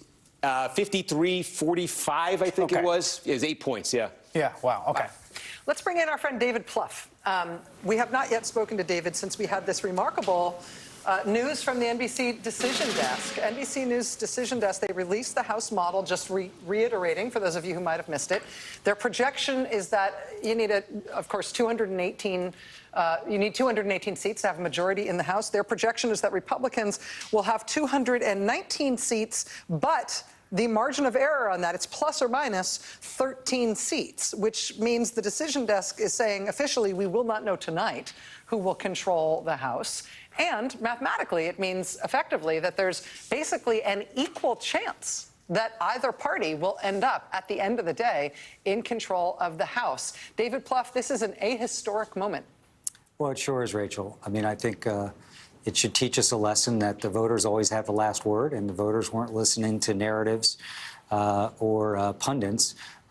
They decided to go out in force, again, with high turnout, and maybe that's a change in American politics. We saw it in 1822. Maybe we're going to start to see high turnout. But yeah, it's a shocking development. And I think what you are is you have one of 2 scenarios if you're Kevin McCarthy and the House Republicans. You either don't win back the majority, which was seen as almost a certainty, or you have a majority of 5 or 6, which will be an absolute excruciating nightmare with the Gateses and the Taylor Greens of the world, and maybe Boebert will be off the scene. So shocking. And I just want to echo what Chris said. I mean, I think Donald Trump here, there's a lot of issues at play here. But let's also remember, in the last week, the Republicans were predicted to waltz to massive victory in the House and the Senate, winning governor's races all across the country. Trump's out on the trail. and sort of took center stage. The only other person that probably competed was Barack Obama. So you had these two former presidents out there making their case. And I think Donald Trump right now, I'm sure, is reviled in the House caucus, amongst senators, at the RGA, because this was a historic opportunity for them to pick up seats. And, you know, the Senate is obviously very much in question. The House surprisingly in question.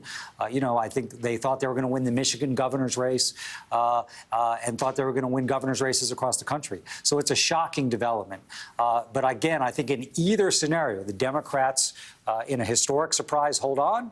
Terrible for Republicans, obviously, great for the country and democracy, or they have an unmanageable small majority.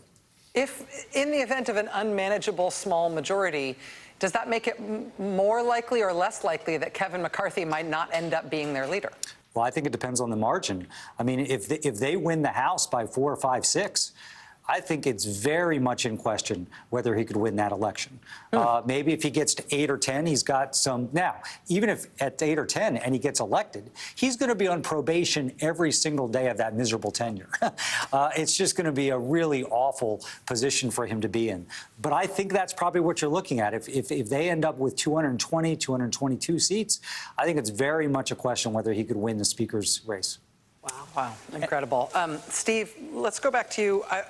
If you don't mind, you can tell me that we should keep talking about the House right now, but I'm feeling like I need a little bit of an update on the Senate. Yeah, let's zoom out here and just take a look at the big picture for the Senate right now. So again, we come into the night, Republicans needing that net gain of 1 seat to get control of the Senate. So what's been called so far that was part of the battleground?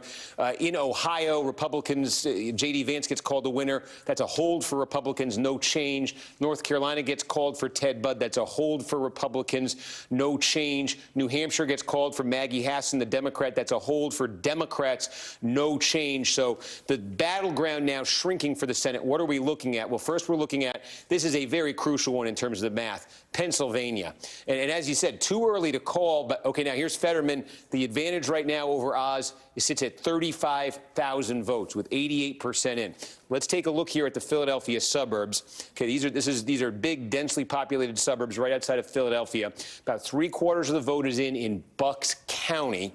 Just give you a sense, Joe Biden got, you can see what Biden got there in 2020, what Fetterman is trying to get to. He would, you know, if he loses more than a point from Biden's number in any given county, that's not a great sign for Fetterman. In Montgomery County, now you're getting close to all the vote in, and he's basically matched the Biden number there. And you see Oz actually a little bit under the Trump number. You look at Chester County, right now. Now, I think in Chester County, we have more, there may be more mail vote to come in Chester County that could bump that number up. But if not, if that number is not going to be bumped up by mail ballots, and it may be, we have to check on this, that would be a very good sign for Mehmet Oz, one of the first really good ones for him on the map. We have to check on that. And in Delaware County, again, we're still sitting with only 1/3 of the vote in. So these Philadelphia suburbs are huge. We shouldn't leave off, Dauphin County either, where Harrisburg is. This is Biden picked up considerable ground here in 2020. Fetterman has basically held what Biden gained. If you look at Allegheny County, now we're at 95%. In Western Pennsylvania, John Fetterman, you know, from Braddock, the mayor of Braddock, the former mayor of Braddock, you could see overperforming the Biden number in Allegheny County. That's significant. Erie County, overperforming the Biden number. These are significant numbers for Fetterman. And we take a look at Philadelphia as well. And remember, in Philadelphia, they released right now, you can see what Biden got. You can see where Fetterman is. Remember, in Philadelphia, we were waiting at the start of the night. They released about 60,000 mail ballots. There's about 20,000 to 30,000 additional mail ballots to be released. You saw how decisively those break for the Democrats. So that could still pad the Fetterman number there. But basically, in terms of Senate control, as we zoom out, this one becomes extremely important for Democrats because if they get it, it's a gain. As Pat Toomey holds it right now, they would gain a seat. So Democrats come in tonight with 50. If they get Pennsylvania, right, it's +1 for them. Now, if you're a Democrat, you could afford to lose one of the following states: Georgia, Arizona, Nevada, right? Those are the 3 other Democratic seats that are up. Well, let's take a look at what's going on in Georgia right now. Look at this. 13,000 vote margin. 92% of the vote is in. You see here that Herschel Walker's running. He's at 49.1% in the Senate race. He's basically running 5 points behind Brian Kemp, who's been declared the winner in the governor's race. The Libertarian is getting 2% here. It raises that possibility of a runoff in Georgia. If there's a runoff in Georgia, it will be held on December 6th. Now take a look at Arizona. In Arizona, this is going to take a while. All right. But we got that initial big batch of the early vote from all the counties. At Maricopa, Pima, the two biggies here. You can see what Maricopa looks like right now. They are starting now to add into Maricopa County the same-day vote. So the expectation is this tightens as the same-day vote comes in. Same in Pima. But right now, just to give you a sense of what the, sort of what the point of comparison here is, this is what won Joe Biden Arizona in 2020, barely, but getting 50.3% out of Maricopa County is what won it for him. What won Arizona for him was 58.6 out of Pima. These early numbers now, that initial batch of vote from Pima and from Maricopa doesn't account for as much of the vote as the initial batch did in 2020. So there's a little bit more murkiness about what's to come and how Republican friendly it will be. But again, if you're Kelly and you're running above these numbers, these Biden numbers at all, you're in decent shape in Arizona, especially if you can end up a few points above them. In Nevada, we don't have any results yet. We didn't get our first results in Nevada reported out in 2020 until about 1:30 in the morning Eastern time. When we do, it's going to be Clark County, Washoe County. These are just by far the two biggest counties in the state, and really Clark, about 70% of all the vote is going to come out of Clark County. But the point for Democrats is they need, if they can get Fetterman to hang on here, they can lose one of these three seats. And there's a scenario, let's say where Fetterman, let's say the Democrats were to get Pennsylvania, just for the sake of argument, okay? And let's say for the sake of argument, the Democrats hang on in Arizona, but that the Republicans win Nevada. And the Republicans, I should mention as well, Ron Johnson, it's very close there, but there are some encouraging county numbers for Johnson in Wisconsin. So just for the sake of argument, let's say that that's what happens here. Just give you a scenario here. What that would mean is that the Democrats get the gain, the Republicans offset the gain, and then let's say that Georgia lands with both candidates south of 50% in a runoff. Jay Sullivan. Yeah. The runoff in Georgia would then decide Senate control. So we're already talking to you tonight about the House now potentially entering into a weeks-long wait on California congressional districts to find out who controls the House. Something along the lines of what I just sketched out here would result in a wait until December 6th to find out who controls the Senate. Steve, I have a couple of questions. We have no vote in Nevada, but you don't think that's unusual. You think that that's essentially at least in line with what we have recently received from Nevada. In 2020, and I'll see if I can find the spreadsheet here, I believe it was 1:35 in the morning. And all of a sudden, first Nevada, results. Yeah. But the first results take you from like 0 to 60%. It's basically what it's similar to what we just saw play out. It may not be as dramatic, but it's similar to what just played out in Arizona, where they count all of that early vote up and they just release one giant batch. So you'll get like Clark County, you'll get Washoe County, and all of a sudden you'll have a ton of vote. And then again, like Arizona, you'll have a lot of waiting after that. On Arizona, we have heard elections officials in Arizona over the course of the last week say that it may be 10 to 12 days in Arizona before we've got results. Does that seem, are they under-promising so they can over-deliver, or do you think that's feasible? It could be either. I mean, to put it in some context, first of all, it depends. What we want to see right now is the same-day vote coming in Maricopa County, because that initial batch, Maricopa County is 60% of the vote in the state. And that initial batch, let's put it up on the screen here, that initial batch out of Maricopa County from Mark Kelly, and there is now a very small amount of same-day that's in there, is very encouraging for Democrats. Is the same day very encouraging for Republicans in putting them on, in putting Blake Masters, on pace to get close to, parity in Maricopa County. That's kind of the question in the next few hours. Is he able to take a big chunk out of this Kelly initial lead with the same day vote in Maricopa County? If he's able to do that, then yeah. Then it becomes this thing where what they've basically done is they've counted up the vote that they had received by like last Friday, and they count up the vote that's cast in person today. And what remains to be counted is all the vote that kind of came in between. They call it the late early vote. And that's where you start getting once a night updates from Maricopa County, from some of these other places. Right. And if you remember 2020, yes. We called Pennsylvania for Joe Biden at 11:30 in the morning the Saturday after the election. With that, Biden won the presidency.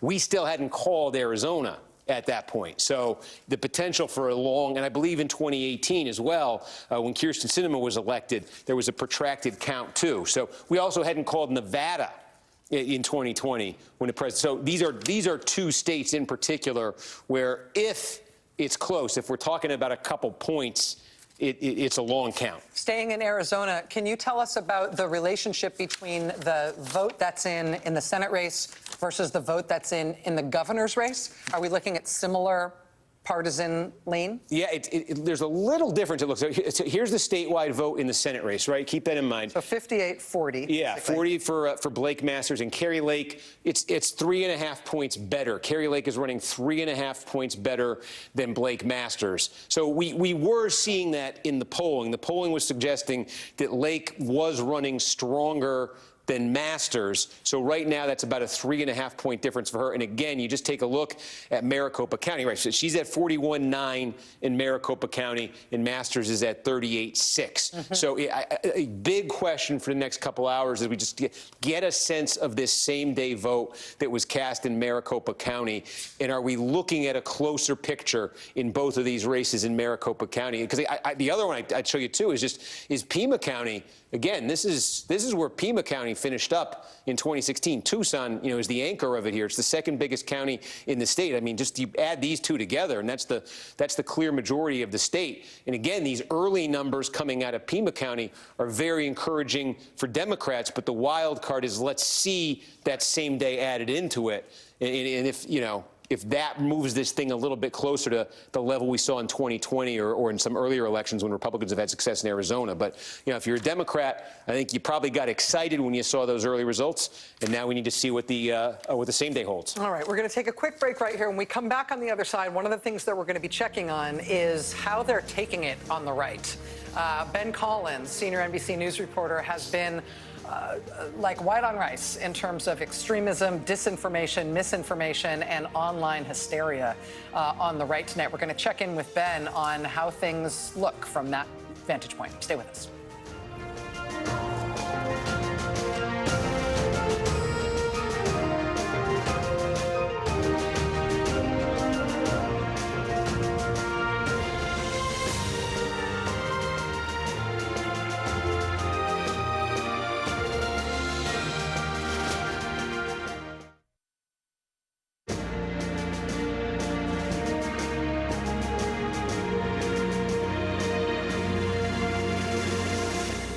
Welcome back to our election night coverage here on MSNBC, when frankly, we're just getting limbered up, just starting to settle into this thing.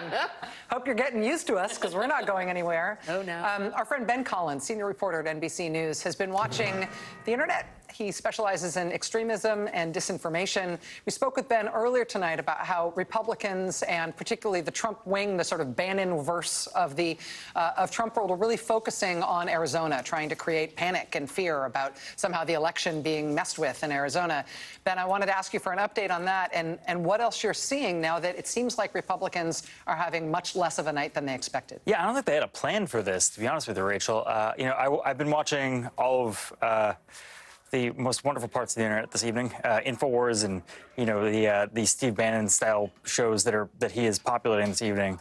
They did not have a plan, and that it's kind of interfering with their backup plan. You can kind of tell that they were planning on making Arizona a big deal. They wanted to make all of the what they called shenanigans or stuff happening down there with their viral lies about about voter tabulations this morning, they want to make that into a huge deal. And it might not even really matter at the end of the day, depending on where the Democrats end up winning in Pennsylvania, Nevada, and Georgia.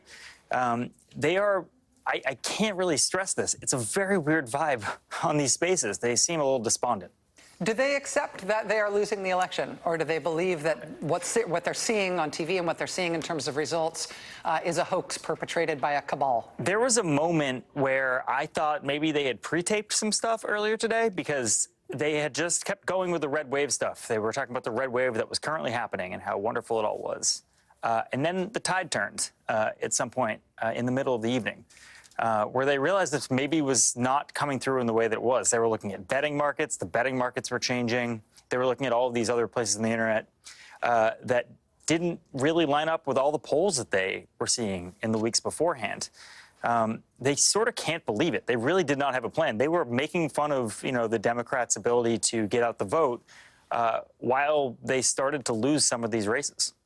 In terms of the translation between conspiracy theorizing, posting and talking smack on the internet, and real-world threats and violence. I'll ask you the same question I asked earlier, which is when you are seeing either frustration or disassociation from reality or weird false conspiracies being spread, do you get the sense that there is an effort to try to get people to show up in real life, to physically get out and do things that they might not do if the election were going a different way? Well, there is this sense that it is impossible they lost Arizona. I will tell you that. So what they do with that information, how they push that out to the most extreme parts of the party, some people can take that in a really severe way. We've seen it happen at Paul Pelosi's house. We've seen it happen at FBI offices. We've seen it happen across the country in the last couple of years. But they're not accepting that. And by the way, like if you watch these spaces, they don't accept when Fox News calls a race for a Democrat. Any win at all is not accepted. When they might not get control of the Senate by the end of the night, I said despondent. That's not even really the word. They're catatonic right now. They can't really figure out how to get messaging around to this thing because they were at least raring for a fight in Arizona about voter fraud and all this stuff. And that fight might not even matter if it comes. Ben Collins, watching the internet, watching extremism, watching the responses tonight for us. Thanks. And again, as always, Ben, with your beat, it's important that you interrupt us and let us know if there's something that we really need to see or that we need to tell people about. Thanks. Sure thing. Let's go to Nevada now, where our friend Jacob Soboroff has been at polling places over the course of this evening. He was there when polls were just moments away from closing, and we saw very, very, very long lines. Jacob Soboroff is where we got the scoop that, in fact, people were being given Cheetos. You know what the root word of Cheeto is? It's O. Jacob is at the headquarters of the Democratic Senate incumbent Catherine Cortez Masto. Jacob, I would put up the board that we've got right now from Nevada, but it's got 1% in, which is why you shouldn't even pay any attention to it. This is too early to call. We've seen almost zero vote, really, 1% from Nevada thus far. Your voice heard, being a part of our democracy. Yeah, and by the way, it's vegetables here, no Cheetos. No good, Rachel. No good. Crudité. The crudité, or a vegetable platter. The bottom line is Catherine Cortez Masto, the senator from the state of Nevada, who is running in that contested race against the former state attorney general Adam Laxalt, just addressed supporters here. Governor Steve Sisolak is speaking right now. And as we suspected, as the county registrar, Joe Gloria, from here in Clark County, had told us earlier in the week, they do not expect a result tonight. She, in fact, just said they may not expect an election result for a couple of days here in Nevada, and that includes those 3 contested House races as well. And that's because, very specifically, because of the mail-in ballots and the Dropbox ballots that we saw ourselves earlier tonight over in Henderson being dropped off at that polling location. One thing I think it would be important to look out for over the course of the next couple of days is, remember, Adam Laxalt, Senator Cortez Masto's challenger. 2 years ago, I was here for the presidential election, and the day after the presidential election, before the results were decided, held a press conference with Rick Grinnell and Matt Schlapp outside of Joe Garcia's office, outside of the county clerk's office here in Las Vegas, saying that there were thousands of illegitimate ballots cast in the election and that the presidential election was invalid or somehow fraudulent. That, of course, turned out to be a completely bogus claim, a claim that was debunked by the Republican Secretary of State and other independent investigations. But he's questioned already the integrity of the election here over the course of this campaign. So let's see what happens tomorrow. But you've got an election denier running against the sitting U.S. Senator here. She is saying they won't have results at least for a couple of days. There's nothing wrong with that. That's normal here. It's a 10-day certification process as called for by state law. But there's a lot still up in the air here in Las Vegas and throughout Nevada. Jacob Soboroff, thank you, my friend. I have lots of questions to ask you, but I can tell you're not going to be able to hear me when I ask you them, so I'm not going to ask. But, you know, the point that Jacob was making there about how elections officials are admitting that it's going to be a couple of days before they've got results in Nevada, and that's for all the Nevada races. It's an important thing to think about. I mean, look at what we're watching right now. I mean, apart from House control, which again, the NBC election desk is saying will not be decided tonight. There is no chance of that. But in Georgia, we're potentially looking at a runoff, which means December 6th. In Pennsylvania, it's too close to call, or we've got, too early to call with Fetterman in the lead, but we know that Pennsylvania could take a very long time. It took 4 days to get a Pennsylvania presidential result in 2020. Nevada, they're saying, as Jacob just said, a couple of days for the count there. And in Arizona, officials have said it could be 10 to 12 days. And if those are the races that we're watching to decide in the final estimate, how the parties did and who's in power, it really is going to be a long time. It's not a theoretical matter anymore. Well, also to the conversation we were having with Ben Collins, we're entering the danger zone in terms of cries about election conspiracies and fraud, right? I mean, it may be one thing that the interwebs and the Steve Bannons of the world are despondent and or catatonic, according to Ben's reporting, but this period where there is no announced winner and where there are really close races in swing states, this is particularly the period that, has been weaponized effectively for the right-wing echo chamber to cry foul. And I think, we are entering treacherous territory because these races will be uncalled and because they're really tight. And Republicans are going to have a choice to make tomorrow. They sure are. Choice to make. Like Rusty Bowers had to make the choice in Maricopa County. They're going to have to say, look, we're going to wait until the votes are counted. But they're not. You guys, we have a big call to make. I'm sorry to interrupt, but I'm going to do so immediately, and then you're going to know why I did it. NBC News now projects that in the Senate race in the great state of Pennsylvania, Democrat John Fetterman has won. This is a Democratic gain. John Fetterman defeating Republican candidate Mehmet Oz in Pennsylvania. We had previously characterized this as too early to call with Fetterman in the lead. I was on the verge of asking Steve Kornacki if he agreed with that Fetterman in the lead characterization. And now NBC News projects this as a win for the Democrats and a pickup for the Democrats, which could be the ball game. 47 seats in the Senate held by Democrats, 46 held by the Republicans, and 7 seats yet to be decided. Steve, we've got to go to you on this immediately. Tell us what this means. Yeah, so as you say, now you have your first flip in the Senate on the night. So this is now a gain of 1 for the Democrats. We'll say D+1 here. Remembering that we came into the night 50-50 in the Senate, and the Democrats have now gained 1 in Pennsylvania.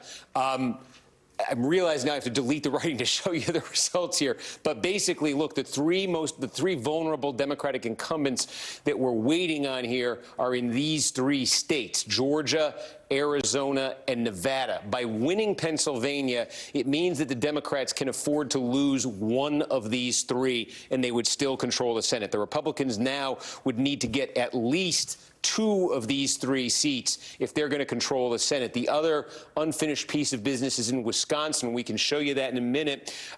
Republicans are probably, on the whole, encouraged by the numbers Ron Johnson has there in Wisconsin, but it's by no means a settled matter. But if Republicans do hang on to Wisconsin, then they would need to get 2 out of 3 that I just circled here. So let's take a look at the lay of the land in those 3 states right now. In Georgia, we're now inching up towards 95% of the vote. 94% of the vote is in. The margin between Warnock and Walker sits at 13,000 votes right now. Again, an incredibly striking difference between Walker's 48.8 in the Senate race and the 53.5 that Kemp is putting up in the governor's race. And you know what's really interesting is take a look at some of these core Republican counties kind of outside the immediate Atlanta metro area.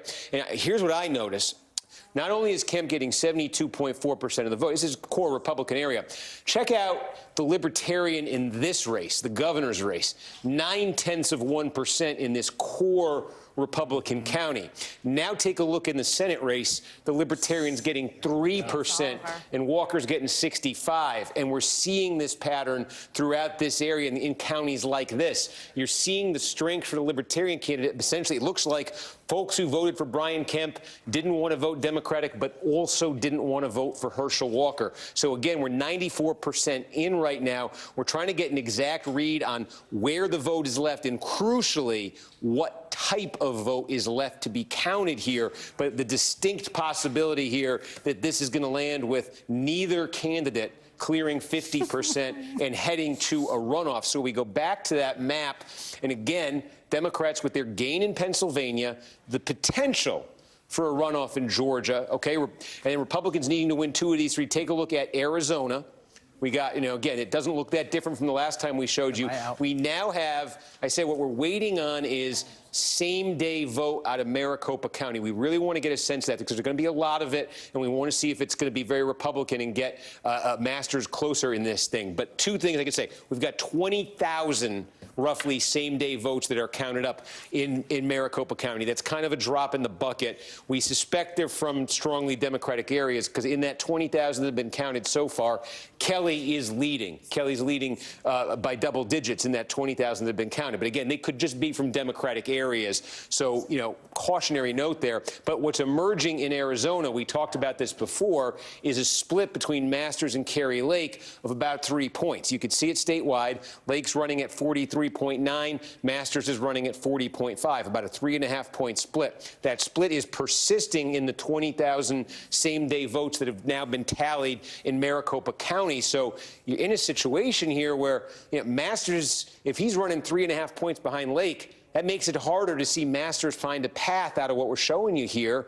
And then it just leaves Nevada, where we did just get Clark County and 2/3 of the vote from Clark County. This is Las Vegas in the immediate area. So this is 2/3. I should give you a point of comparison. This same batch, when we got it in 2020 in the presidential election, we got about 70% of Clark County all at once, and that came in at 54-44 Biden. So just as a point of comparison, the initial batch here coming in at 55-42 for Cortez Masto over Laxalt. And again, this is like 70% of the vote in Nevada. So that's the lay of the land on the Senate right now. Republicans are going to need, it looks like, 2 of those 3 at least. Steve, I'm going to ask our group here to respond to this John Fetterman news in just a moment. There's one last clarifying thing I wanted to ask you about Georgia Senate. And it's about Alex Wagner's friend, who is the, not really, friend, sorry. Let's not throw that around so loosely. Your buddy, Mr. Oliver, the Libertarian candidate. You're talking about the prospect that neither Warnock nor Walker is going to get to 50%, and we're looking at a potential runoff on December 6th. I'm looking at the raw vote number for Mr. Oliver. He's at, I can't quite see it, but it looks like about 79,000, 78,000 votes. Yep. Is that a large enough number of votes that even when the other 6% of the vote comes in Georgia, they're both still going to be below 50%? Is that... Does he have a chunk, big enough chunk of the electorate already? Does he have enough votes so that it is more likely than not that neither candidate will hit 50? It depends, honestly, where and what type, so critically, what type of vote is remaining, and that's what we're trying to get a handle on. In Georgia, they're supposed to, at midnight, I believe it is, release, this is one of the new procedures this year, and I'm trying to get a hold of this, the counties are supposed to release exactly how much vote is left and what type it is, and I think that would answer that question. Okay. If there's enough there to get somebody over 50. Thank you very much, Steve. Our friend Claire McCaskill has joined us here at the odd arc-shaped table. We've just had very big news. Am I smiling? Yes. You are pleased about this result in Pennsylvania on behalf of the Democrats. Yes, I am. Are you surprised by it? I am not surprised. I really, he was never behind in the polling. And listen, Oz had huge problems. Huge problems. I mean, if you look at tonight, Donald Trump's candidates that won primaries that he picked, the only one he's got is Vance. Yeah. That's it. And it doesn't look like to me, based on the conversations I'm having with the campaigns on the ground, that Arizona is going to turn out the way they hoped. And frankly, the numbers in Clark County look better than they all thought they were going to look at noon today. So we are really seeing something here where I'll make a bold prediction. I think the chances are 50-50 that we will have Leader Schumer already in place when there's a runoff in Georgia in December. You think that the Democrats will hold Nevada and hold Arizona, at which point Georgia would be gravy? Yeah. Georgia would be gravy. And frankly, as I said earlier, I think there's a good chance that might change the result in Georgia because of all the Republicans that were holding their nose just because they wanted Senate control.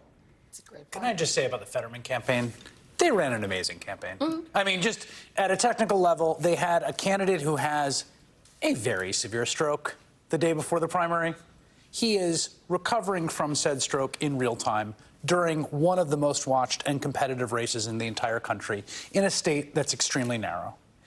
Their ability to define Mehmet Oz early while their candidate was unable to campaign in person, their ability to work through and be transparent about the health problems he was recovering from, their messaging, like, it was a remarkably just at a technical level of political operativeness, it was a remarkably well-run And campaign. made some bold choices to go do the debate. I mean, let's also say John Fetterman, recovering from a stroke, tenacious, focused, unstoppable through a health event that I think would have taken a lot of people out of the game. It's an exit poll on Pennsylvania Senate voters. Is John Fetterman in good enough health to serve? 50% yes, 47% no. That's how close that was. And that's to pick up on Claire's point, I mean, I think that we're also seeing a Republican Party that had a good hand in the fundamentals that we've covered all night with regard to inflation, midterm of a first-term president, the president's approval rating. That's just fundamentally a good hand. They played it badly because they gave in to Trump. They had candidate quality problems because of Donald Trump. They ran, in many ways, on extremism. I don't think we can also fully measure what it means for, shall we call them, honest, regular voters. Normies, if you will, Rachel. When a Republican Party that Why do I get the normies reference? Think about why. Because you're fantastic, but you have a feel for this. When, in a serious way, I say this is a serious point, this party is tied to a violent insurrection. Not all Republicans, in fairness, not all elected Republicans, but many important ones tied to minimizing or tacitly supporting the violent overthrow of the United States government. And then there is a dastardly violent attack that has now been indicted as an attempted murder on a family member of the Speaker of the House and many other prominent Republicans, some candidates on the ballot, others just in the mix, minimize, laugh about, or even seem to tacitly support that violence. So the violence is a strain. I'm careful to say not all, but the violence is a strain. I think that also figures into this closing thing. And so Pennsylvania, as Claire and others know, is a place where quasi-moderate or supposedly moderate Republicans could win statewide. Whether we want to debate how moderate they really were, that was the brand. And so if I may quote Rakim, please. It ain't where you're from, it's where you're at. And where you were from 2, 4, 6 years ago, even if it was debatable, was claiming to be moderate.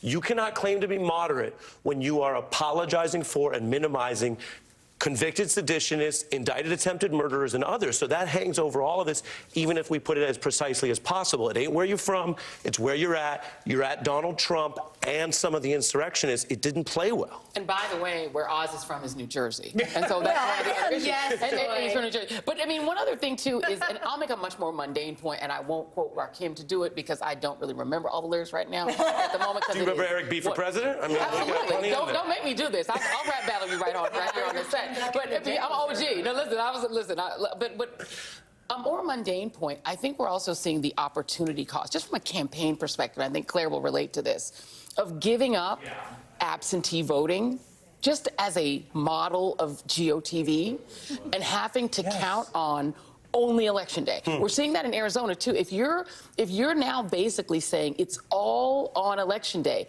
then if it rains, if it snows, if your people get a flat tire, you're literally counting on leaving it all, and that was a Trump decision. So that's another way in which Donald Trump has altered the party in a way to make it less electable, because no campaign wants to just rely on election day, and now they have to. And late votes. It wasn't just vote in person, it was vote as late as possible, which is the opposite of the conventional wisdom. Vote early. I mean, it's elections 101. Remember, Democrats had a 5 million vote early vote lead going into this, and then the Republicans had to catch up to a 5 million early vote lead. And to your point, for no actual upside, right? So when you talk about like, well, Trump is a sort of demographic trade where he's been much better with white voters without a college degree, but they've lost the suburbs, and does that work out?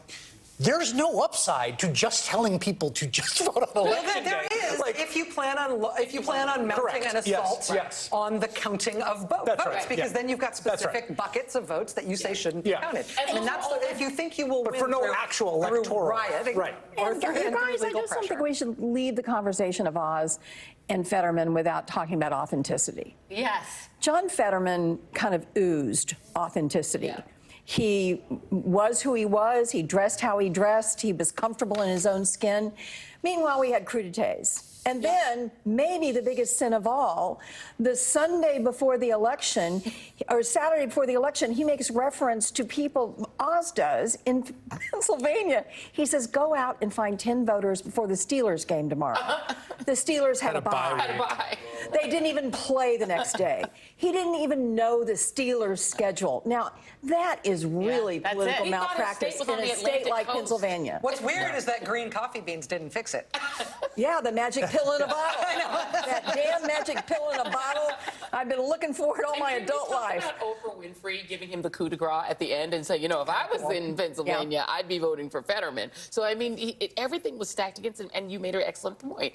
He never lost. He was never down in the polls. He was up the whole time. And again, the other opportunity cost, Republicans decided they wanted to lard the polling averages with all of these little junky polls, one made by some high school kids. They're like, we're going to throw it in there because we want to psych out the Democrats. We want to make them think that they're going to lose before they even get to vote. We're going to make it look like it's a red wave. But when you say that, you've created this incredible expectation on your side. And that's why they're demoralized now, because they didn't have a realistic expectation of what this election would look like. Will they accept it? Yeah, probably not. I mean, and your point about how we're entering an interregnum period where we know basically what's happened, but we need the final results, and that may take days, and that this is a dangerous time. That's, I think, can't be stressed enough. I want to go back to Steve now, if we can, for a moment. Steve, I'm curious about Wisconsin's Senate. Yeah, so here we go. We got about 90% of the vote. Yeah, you're looking at the governor's race in Wisconsin. And it's actually an interesting, we've seen this kind of in a few other states. You see Tony Evers, the Democratic incumbent, leading by about 3 points over his Republican challenger, Tim Michels. So take a look at that's the governor's race. Now here's the Senate race, and it's actually a reversal. There's Ron Johnson sitting at 50.7%. Mandela Barnes, his Democratic challenger, just under 40,000 votes behind. We just got a big batch of votes from Milwaukee County. We believe this was we talked about that end of the night city of Milwaukee absentee vote. We believe that's what was that just came in, that tightened this race substantially, that added to Barnes's total significantly in Milwaukee County. It was about 62,000 votes. He got about 55,000 of them. So it cut Johnson's lead. What Johnson still has going for him here is there's still, this is a big Republican county here where he's up 45 points. There's still some vote to come in there. Still vote in Waukesha where he's up 25. Ozaukee is basically in. There is also still some vote in Dane County to come in. Not a ton, but there is still some here where Democrats can make up a little bit more ground. But you see it's a 40,000 vote deficit. And there is still some in Milwaukee as well. So it's very close here. But just to give you a sense, I'm trying to find here. Let's see if we can just take a look here. How is Johnson running compared to Trump? Remember, Trump barely lost this state in 2020, a 20,000 vote margin. So you start to look at some of these counties and how is Johnson doing? Where Green Bay is, Brown County. Johnson right now running a couple points ahead of Trump's number there. As we showed you in these counties right outside of Milwaukee, he's running 2.5 points better in Ozaukee.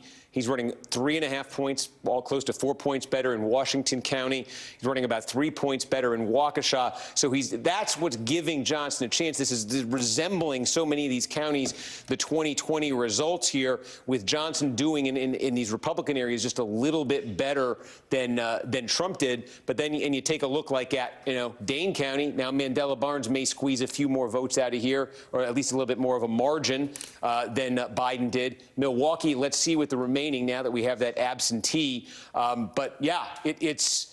If Ron and just seeing if it's updated, yeah, and we just got a little bit more came in, not sure, but a small amount from a county, and that Johnson lead ticks up. There are a lot of small remaining portions from a lot of the red counties you see on this map here that will offset potentially for Johnson the gains that Barnes can still make. A little bit more just came in. The gains that Barnes can still make in these Democratic areas, but obviously the race too close to call here. Johnson's been in close races before. They're going for his third term here, but also potentially a split between the governor's race and the Senate race. If Johnson falls short in this, if Mandela Barnes ends up catching him and winning this, then that is close to lights out as you can get from the Senate standpoint, because that'd be a second Democratic gain.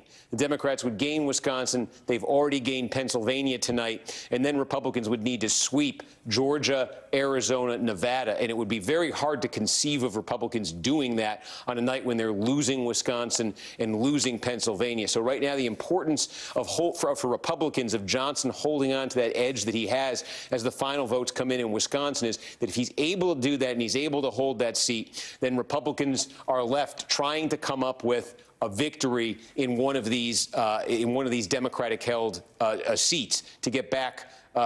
Two victories in these Democratic-held seats to get them a majority in the Senate. Steve, I'm going to ask you about the Michigan governor's race in just a second. I do just want to tell our viewers, while you're getting that up, that we are expecting John Fetterman to be speaking any moment in Pennsylvania. You're looking at a live shot there of Fetterman headquarters. We're expecting Mr. Fetterman to give a victory speech. NBC News now projects that John Fetterman has won the Pennsylvania Senate race against Republican Mehmet Oz. We'll bring you some of that speech when Mr. Fetterman starts his remarks. But over to Michigan now. We've seen the Secretary of State, Jocelyn Benson, there, reelected, the Democratic Secretary of State, reelected in a statewide race. We've been very interested to see what's going to happen with Democratic Governor Gretchen Whitmer in Michigan.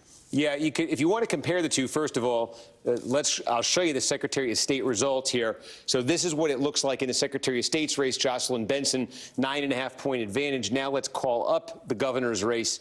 Get that up here. Whitmer, you see the advantage not quite as pronounced, a little bit less than 6% for Whitmer, about 70% of the vote. Take a look at this. Where is the remaining vote in Michigan? The bubble, the bigger the bubble, the more vote there is. And I think you can see here, look how much of it, that by far the biggest county in the state, Wayne County, the biggest share is coming from Wayne County, because this is where Detroit is. And you can see not even half the vote from Wayne County yet. This is just core Democratic area. There's still remaining vote in Washtenaw County. This is where the University of Michigan is. There's not much in Oakland County. This is suburban Detroit. It's become sort of a Democratic bastion. There is a lot still to come in Macomb County. Macomb is an interesting county, because this was sort of the iconic home of the Reagan Democrats once upon a time. And Donald Trump did very well here. And you can see Tudor Dixon so far is close to that Trump number. So she potentially can get some more out of Macomb County, but also, again, Genesee County here, Whitmer, you see how Biden did. You see a lot of vote to come. At Grand Rapids here, you've got in Kent County, still a lot of vote to come. There's a congressional district. We've been talking about Michigan's 3rd district based there, too. That the remaining vote will be significant for that as well. So you see a lot of Democratic areas with a lot of outstanding vote in Michigan. And you see Whitmer with that advantage right now, about 180,000 votes, a little bit less than 6 points. Not quite at the level Benson's at when you see that race get called. But if you're Whitmer and you see where the vote is still to come, that's an encouraging sign for you. Steve, I'm going to break one of these rules and ask you something. I don't actually know if you have this on your board, but do you have the Michigan Attorney General's race? Yeah, here we can call it up. And there you can see, well, there's a huge disconnect between the number of votes that have been counted in this race and that have been counted in the Secretary of State's race. That's interesting. Yeah, and actually that is a question I'm going to try to get to the bottom of right now. Yeah, it's weird that you'd have 69% in the governor's race, 59% in the Secretary of State's race, and less than 20% in the AG's race. Right, and I'm wondering if there might be an issue. Let me look into this and see what the explanation is. Okay, look, we zoomed in on a problem that we didn't know about. The overall situation here remains unsettled in terms of Senate control, in terms of House control, in terms of a number of important governor's races. I know we've been talking about the sort of danger zone in terms of election deniers and potential pressure, ex parte, improper pressure on people who are counting the vote now in these places. They're going to have incredible pressure on them. I wonder, though, about more traditional political accountability.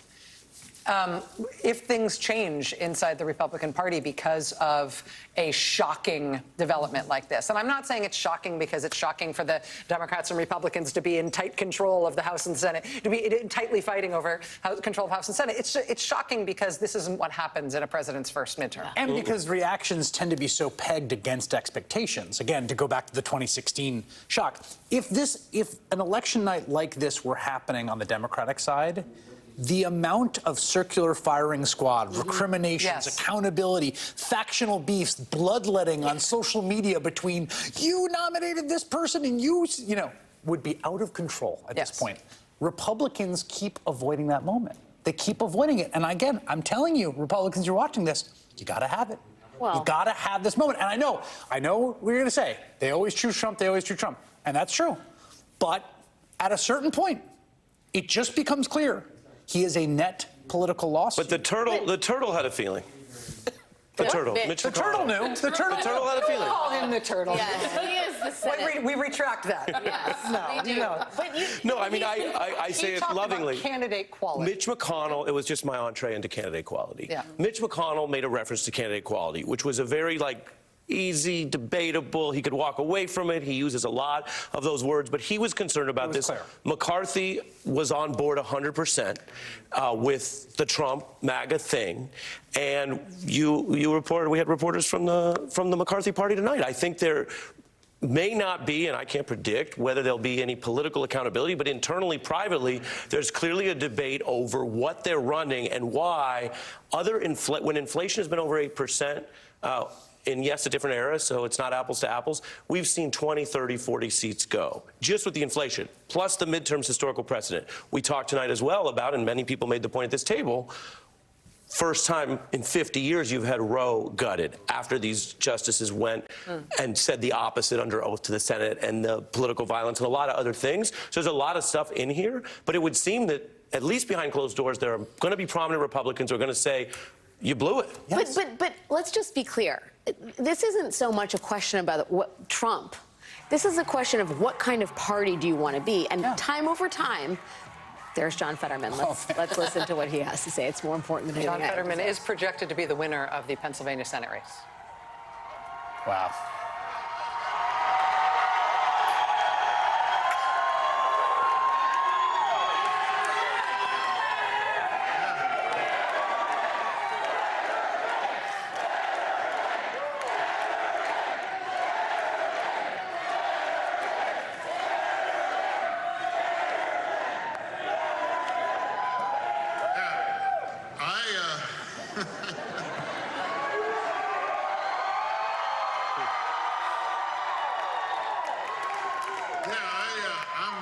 I'm not really sure what to say right now. My goodness.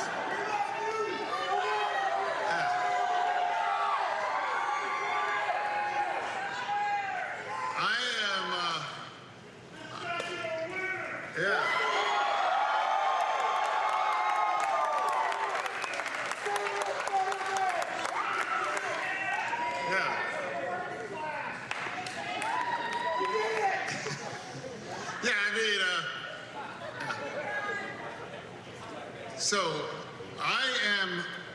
I'm so humbled. Thank you so much, really. Thank you. Thank you.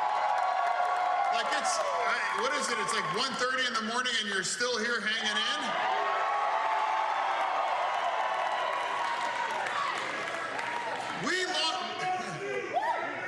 We launched this campaign almost 2 years ago. And we had our slogan. It's on every one of those signs right now. Every county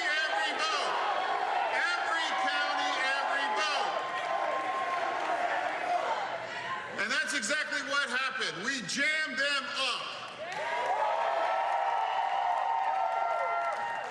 We held the line.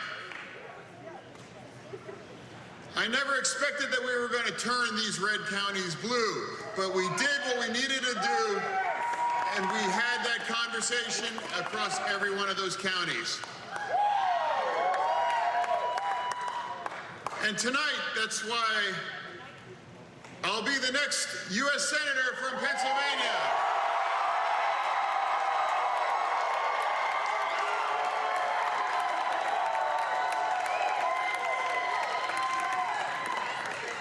Thanks to all of you. All of you. Thank you so much. It made me grateful right now. And I want to thank, of course, all these supporters all across Pennsylvania, all in this room, all across the nation, everyone that chipped in $10 to help us get here. Thank you.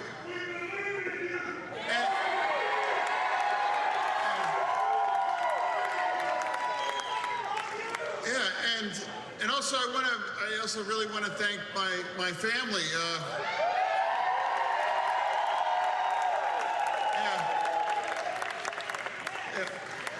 My mother, my father, Carl, Susan, my brother Greg.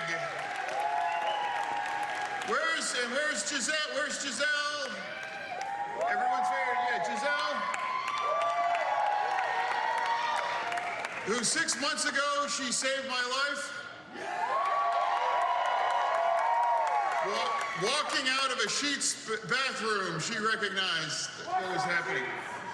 And also, and my children, Carl, Grace, August, hey,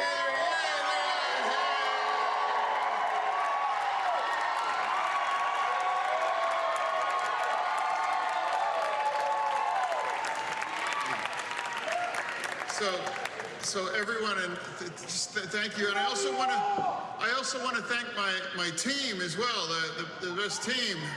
So many names, Brendan, my campaign manager. Rebecca, Bobby, Joe, Jason, everybody, all my team. So many that made that part of it. And also, thank all of the supporters. Also, I'm just so proud of the race that we ran. And, this campaign has always been about fighting for everyone who's ever been knocked down that ever got back up.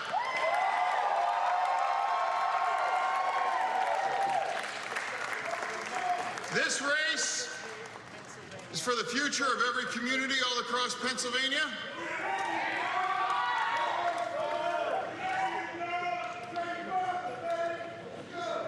For every small town or person that ever felt left behind, for every job that was ever been lost, for every factory that was ever closed, for every person that works hard but never ever get ahead. I'm proud of what we ran on. Protecting a woman's right to choose, raising our minimum wage, fighting the union way of life. Healthcare is a fundamental human right. It saved my life, and it should all be there for you when you ever should need it. Standing up to corporate greed, making more things right here in America and right here in Pennsylvania, and standing up for our democracy. 20 years ago, I came to Braddock to start a GED program, and I've spent these last 2 decades fighting for the forgotten communities. Because no community deserves to be left behind. No one deserves to be abandoned. And every place matters.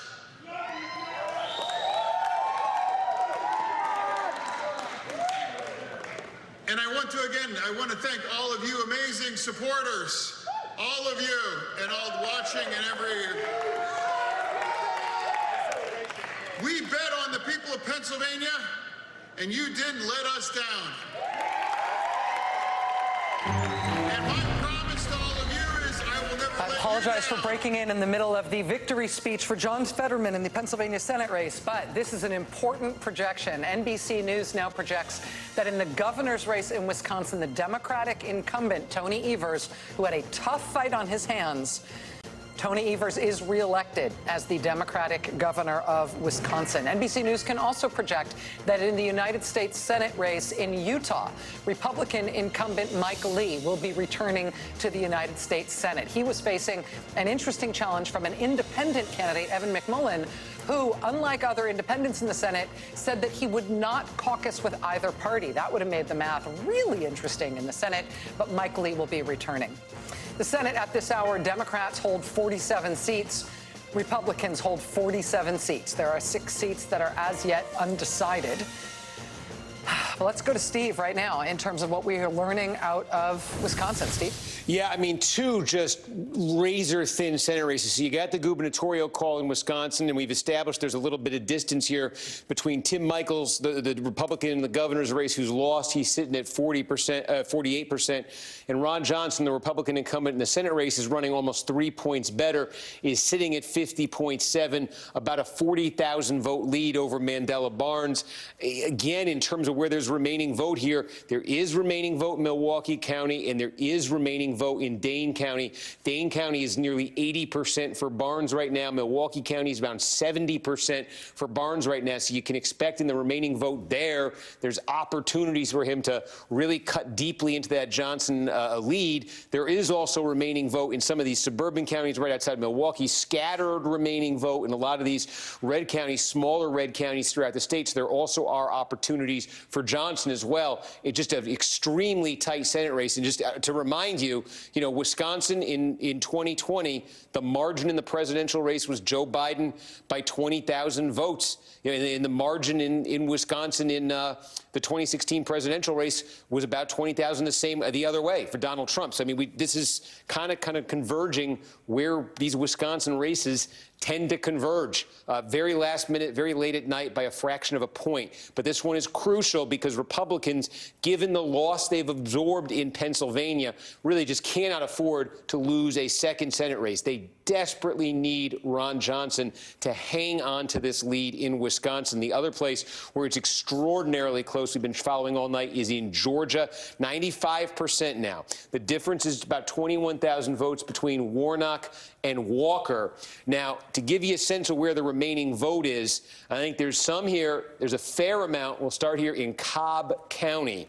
Cobb County, you can see here, has become a Democratic county. It's become a blue county. It used to be a red county. This is Metro Atlanta. You see how Warnock is doing here. We're some indication that this is mail-in vote, that there's a big mail-in component to this remaining vote in Cobb. If so, that's a huge plus for Warnock because Warnock's winning the mail vote by a big margin. The same-day vote in Cobb, he's only winning by a couple of points. But there's an opportunity there for Warnock, one way or the other, to bank more votes. There's also an opportunity for Warnock in Gwinnett County. You see he's leading by 20 points. Not all of the vote is in there so far. There is still some to come in Fulton County, where Atlanta is, biggest in the state. We benchmarked this at the start of the night, and we said Warnock basically wants to be running at the Biden number because the Biden number was just enough to win statewide. The Biden number was 72.6 in Fulton, and Warnock's running at 73%. The biggest place, actually, the biggest outstanding source of Republican votes, the suburbs of Augusta, you could see here, overwhelmingly Republican and not half the vote in yet. So this is where Walker has an opportunity to net some votes here, to make up some ground. And really the question kind of becoming here, is there a way in this Atlanta metro area for Warnock to gain enough votes, not just to finish ahead of Herschel Walker, but to get to 50% plus one and to avoid that runoff? That's the key question here in Georgia right now. There are, in these Democratic areas in metro Atlanta, still a fair number of votes to come. There are some Republican votes to come from Columbia County and from some other places in the state, but is there a path for Warnock to move this number up and actually crack 50%? That's the suspense in Georgia. If he doesn't, we go to a runoff. And then again, we've been waiting for more clarity in Arizona, and really not much has changed in that picture. We're just trying to get a sense of that same-day vote, especially from Maricopa County. But Wisconsin and Georgia, in terms of the battle for the Senate right now, and I'm just checking back in right now, crucially important. If Ron Johnson loses this race, Republicans will have lost Wisconsin. They will have lost Pennsylvania. They'll have that's a net loss of 2. They would then need to win Georgia and Arizona and Nevada. That would be their only path to controlling the Senate. Steve, can I ask you a couple of governor's questions? Yeah. Can I ask you about Michigan governor and Nevada governor? Yeah, so take a look here in Nevada.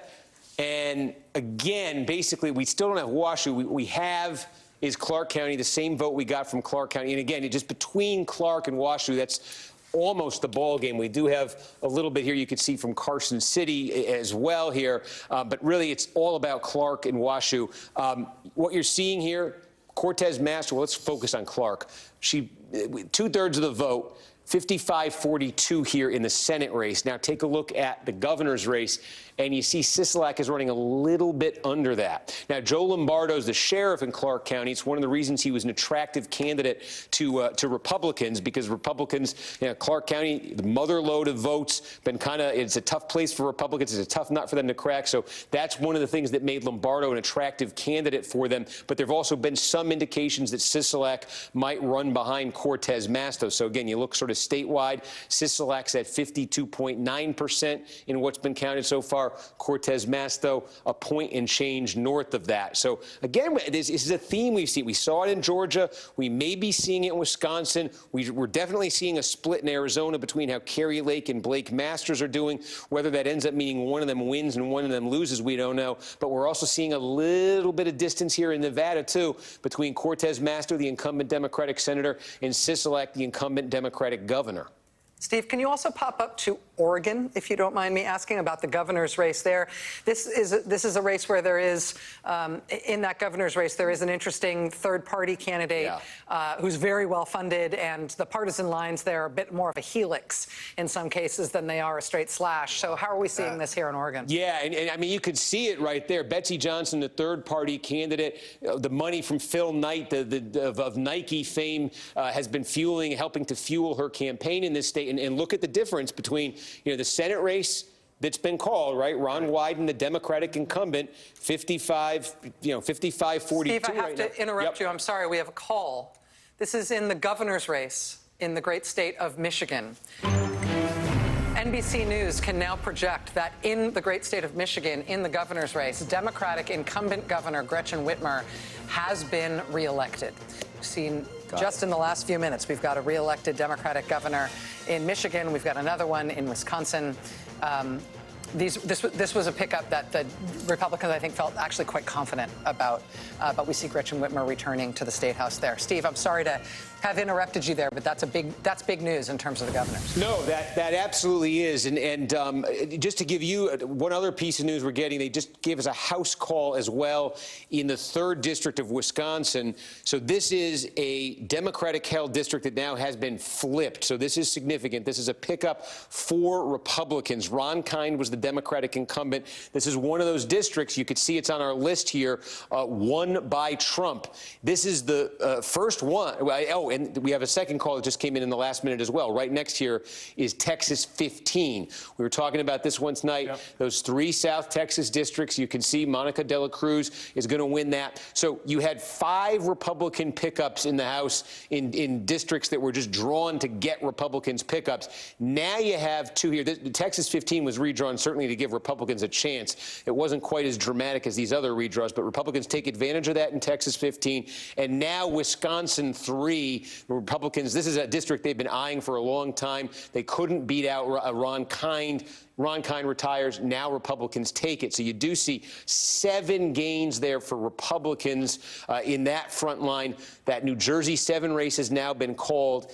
8 gains for Republicans. 9 is Virginia's 2nd district, which was called earlier in the night. Then you start looking here at the I'm sorry, this is GOP won by Biden. My apologies.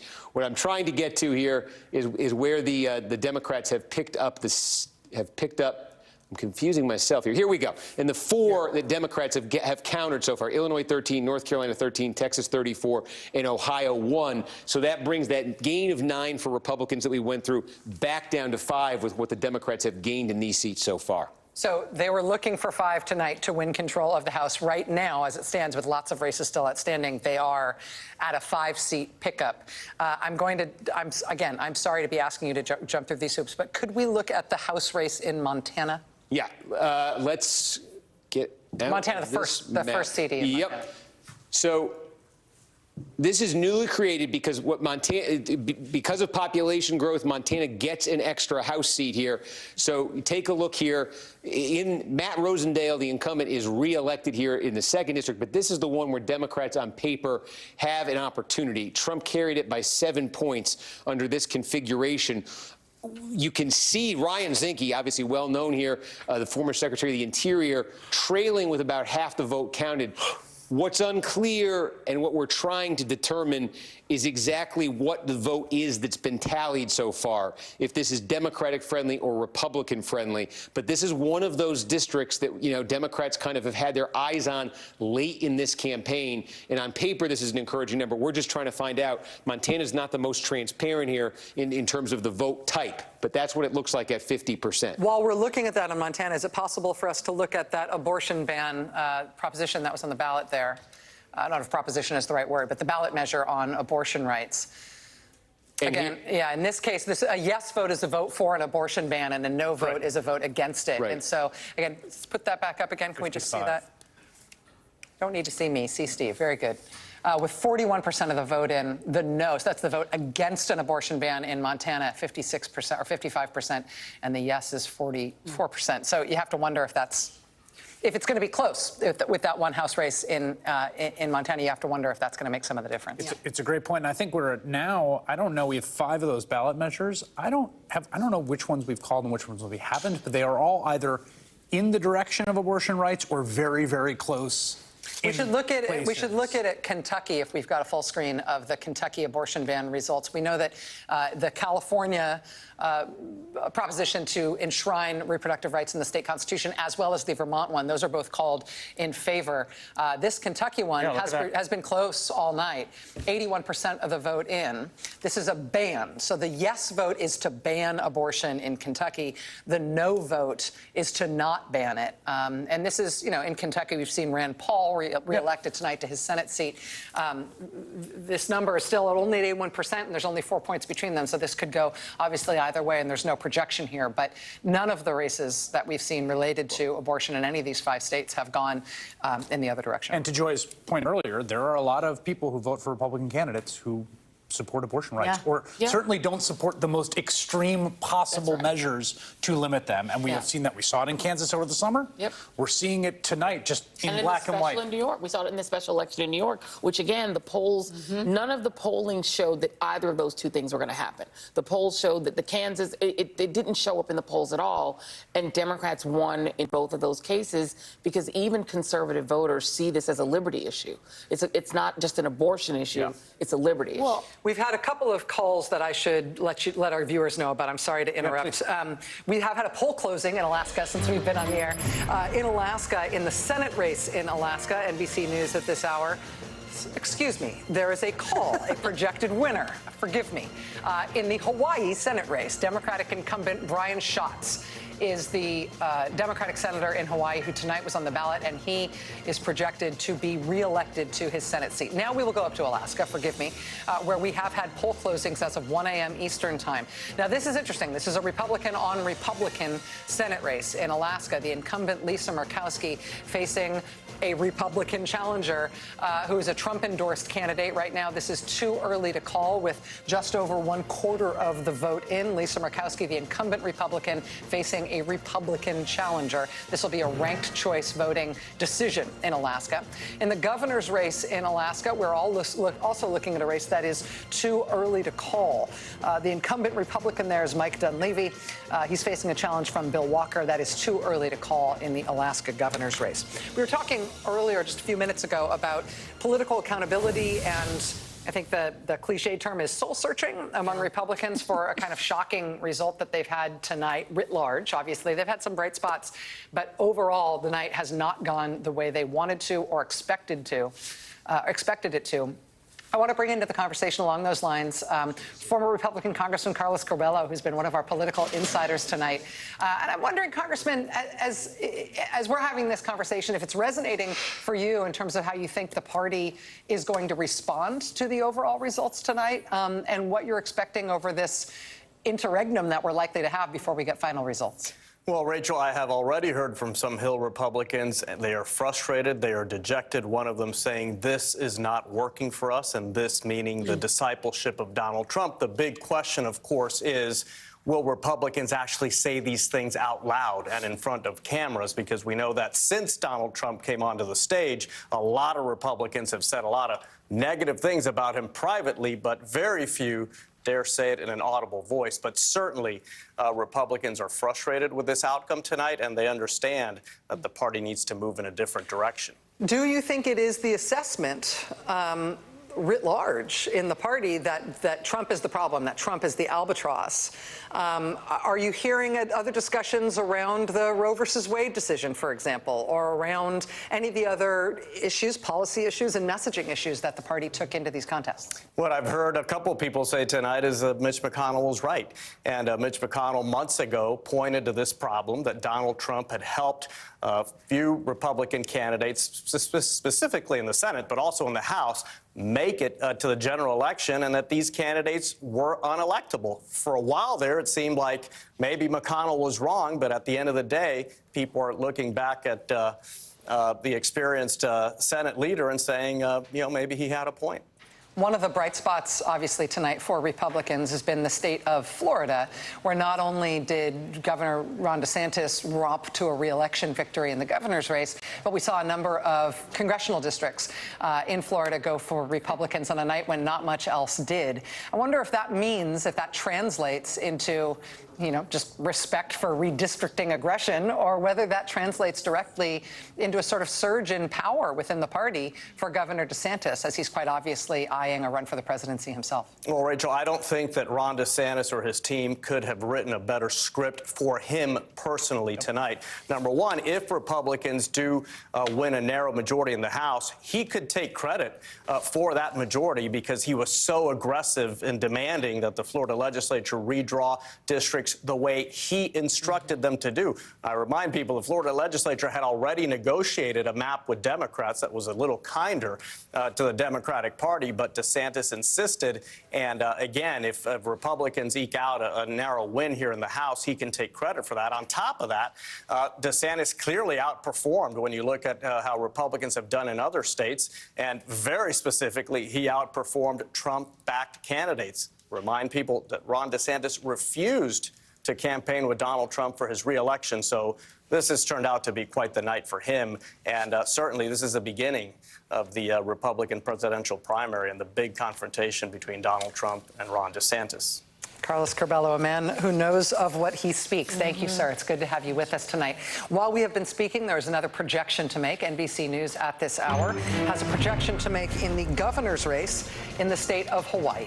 The Democratic candidate in Hawaii, Josh Green, is the projected winner of the Hawaii governor's race. That's a hold for the Democratic Party in that race. I should also tell you that while we have been on the air just these last few minutes, House Speaker Nancy Pelosi has issued a statement on the results of tonight's midterm elections. I'll read it to you in full. It says, while many races remain too close to call, it's clear that House Democratic members and candidates are strongly outperforming expectations across the country. As states continue to tabulate the final results, every vote must be counted as cast. Many thanks to our grassroots volunteers for enabling every voter to have their say in our democracy. Every vote must be counted as cast. That's Pointed. Yes. an indicator of concern, I think, about where we may be headed. We were having this conversation about what the Republican Party does now, and while I think it is a bad night for Trump, I mean, listen to what Ron DeSantis has done in Florida. Look at the reality of what the GOP did before Trump was their titular head. This is a party that has embraced anti-democratic norms as a means of staying in power, whether it's voter suppression or breathtaking gerrymandering. These are the norms of the Republican Party, and so while they may toss Trump overboard, the sort of bedrock foundations of what this party is about and how they cling to power, that has not changed. And I have yet to see a Republican leader who has disavowed that. And that is a cautionary moment for us thinking, oh, they're going to turn the ship around and head into a more ameliorate themselves, if you will. I'm glad that you said that, because I think there is this tendency in the media it was similar things were done with Youngkin, to say, oh, this is the alternative to Trump. Right. No, Youngkin is just banning books and having a snitch line, and Trump just didn't think of those two things. And Ron DeSantis is doing on steroids. Yes. And Ron DeSantis is implementing this sort of Christian, one version of Christian nationalist-based education in Florida. He has strong-armed corporations and said, you will take the knee to me. If I don't like what you say, if I don't like your policies, I will punish you. Universities as well. Right, and he has Disney, that $2 billion tax abatement, that's going onto the books of Orange County. It could bankrupt Orange County if they have to take on those debts. He sued a cruise line because they wanted to have mask mandates. This is somebody who took 20 people who were in Texas who were legal asylum seekers, put them on a plane for a stunt and flew them to Massachusetts. And inadvertently expedited their visas. Correct. Thanks, Ron DeSantis. And he's under criminal investigation for that in Texas, it should be noted. And for him, the cruelty is the point. It's just the cruelty is the point without the Trump charisma. Yeah. But he is still the same guy. I mean, before we get to the Republican presidential primary, let me just say, Ron DeSantis, there's a lot of hype around Ron DeSantis in Republican circles. I think he's a relatively untested figure nationally outside of Florida and the Fox bubble. So just before everybody starts saying, like, the colossus that doth bestride the state of Florida about Ron DeSantis. He said that about himself in that ad. Let me say this. About the accountability question, which I think is also broader than Trump, I think tonight also, they are really high on their own supply on culture war stuff over there. For sure. And they are sure it works. And everything is about, like, the horrible libs who want to, like, turn your 7-year-old trans and this gruesome, constant gruesome images of the most lurid scenes of violent crime over and over and over again. And I think they really thought, and I think a lot of Democrats thought, well, that stuff lands. That stuff hurts. It's potent. And tonight, if nothing else, it's like... No, it doesn't. They are inside. People accuse liberals of being inside their own bubble all the time. There is a culture war bubble they have created for themselves out there that I think is a little untethered from the normie voter and the median voter. Let's bring into this conversation our friend Jen Psaki, who's been watching these results come in along with us. Jen, as we've seen the Fetterman victory in Pennsylvania, as we've seen this remarkable projection from the NBC News election desk, where Republicans are projected to have 219 seats, but it's plus or minus 13. And so therefore, it's essentially equally likely that either party could end up controlling the House, not the Senate, the House tonight. How do you make sense of it? Well, I mean, first of all, this tells you a lot about not to believe every poll you see, every tweet you see, every pundit take you see. I mean, if we would have believed every take we saw, John Fetterman would have dropped out of the race after the debate, right? And clearly that had no impact. So it's so important, I think, not to project onto voters what they think before we see what they think. It is fascinating that we're coming out of tonight without knowledge of who's going to control the House. And what's also interesting about that, Rachel, to me, is, if Republicans take control, there's this big question you've been talking about, we've all been talking about whether Kevin McCarthy can even win enough votes to be the Speaker. If Democrats maintain control, there are still questions as to whether Speaker Pelosi stays or not, and she alluded to that herself. So there is a big question a couple of weeks from now, who the Speaker of the House is, who will be third in line for the presidency. And that is a fascinating outcome, or unknown to come out of tonight with. The other piece I'll just say that's interesting to me is all of the ticket splitting that we've seen in states across the country. And that tells you a lot about the fact that people are making choices and decisions about candidates. And some of these candidates Republicans nominated and selected were terrible. And it played out that way. But the ticket splitting, I think, is something we'll have to dive into a little bit more on the days ahead. And Jen, I just have to ask you, having been so recently a senior figure in the Biden White House, Lawrence O'Donnell made the point earlier tonight, and I poo-pooed him and told him it was way too early to say it. And then 2 hours later, he was like, can I say it now? And the answer is yes. And that is that this is obviously a huge political endorsement of Joe Biden as president of the United States. And I know people are going to give me a hard time for saying that, but I say it in this specific context. First-term presidents always lose a ton of seats in the midterms. We have had, one exception to that in the post-World War II era. And it was right after 9/11, before tonight. And, it may be that the Democrats end up losing some seats overall. We don't know. But they're not going to be losing 60 seats, 50 seats, 40 seats, 30 seats, which is a more normal night, just in terms of the historical arc here, in terms of what this looks like in political science textbooks. And so what does the Biden White House do with that? The Biden approval rating is basically billboarded on all Washington-based punditry as if that's the end of the story about his political power. May they burn in a fire. Yes. And so what do they do with this? I think the big the president obviously, I think, will feel this way. I've been in touch with the White House. They are giddy and gleeful, as they should be, about where things are sitting right now, Rachel. But also, candidates, regardless of what the outcome was, candidates were not running against the Biden agenda. If the Republicans had won back a bunch of seats, it wasn't because Democrats were running away from the Inflation Reduction Act, right, and doing something about climate change or building bridges and fixing roads, or running away from Biden saying, I want you to codify Roe and protect a woman's right to choose. The takeaway to me is this is the right agenda. The Democrats ran on this agenda. It was the right agenda. And I think a lot of these fights, including abortion, including fights about what to do about inflation and bring down costs, will continue. And this agenda is the right one. And that's the good news for Democrats. But yes, I can tell you they are gleeful.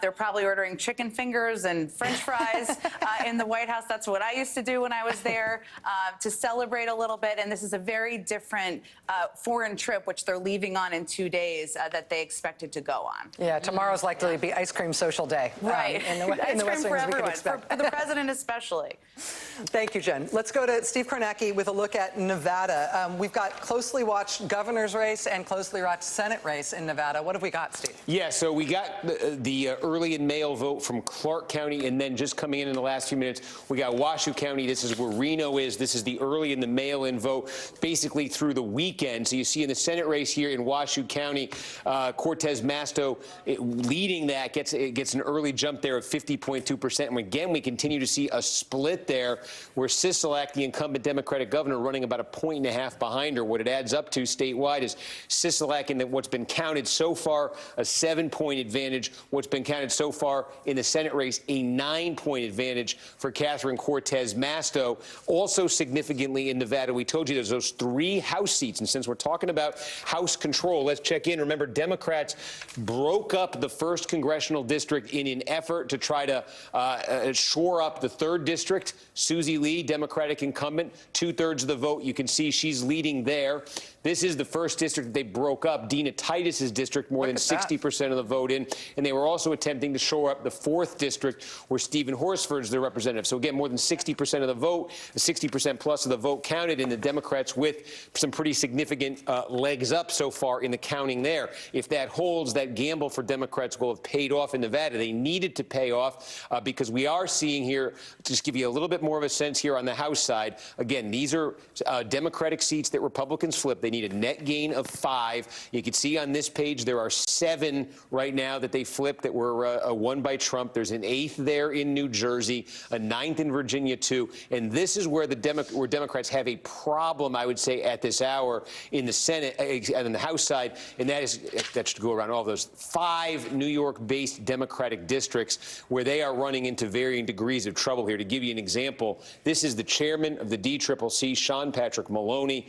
I mean, the irony of this, on a night when his party is doing so much better in the House than expected, he is really in danger, serious danger of losing this race. The 3rd district here, look at this, George Santos. Again, this district is a Democratic district on Long Island, Nassau County. Biden won it by 8. George Santos, a lot of folks looked at him and thought he was a weak candidate here, but he is built a pretty solid lead there. Next door in the 4th, about 90% plus in here. Again, this is, look at this. This was a Biden plus 15 district. It's a very interesting dynamic here because, yeah, Kathy Hochul has been reelected governor of New York, but Lee Zeldin has done really well on Long Island. And Lee Zeldin's done really well when you get into the Hudson Valley, when you get into the Catskills, when you get into the southern tier.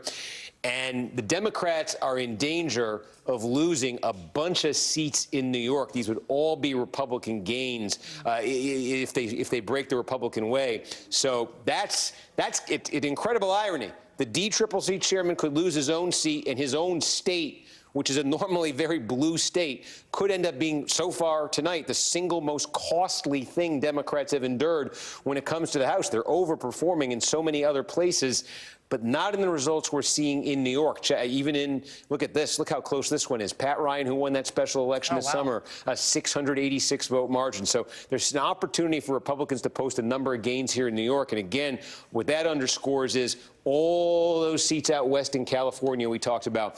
The Democrats, there's a half a dozen Republican seats Democrats think they could have a shot at. They're really, they're in a situation potentially after New York where they might have to run the table in those California seats. Steve, I've got exactly 60 seconds before I have to take another break. In that time, can you tell me about the Kansas governor's race? Yeah, one we haven't even... This is a Democratic incumbent governor in Kansas. Yeah, and look at this. Look at this margin with 88% of the vote counted here. Now let's take a look.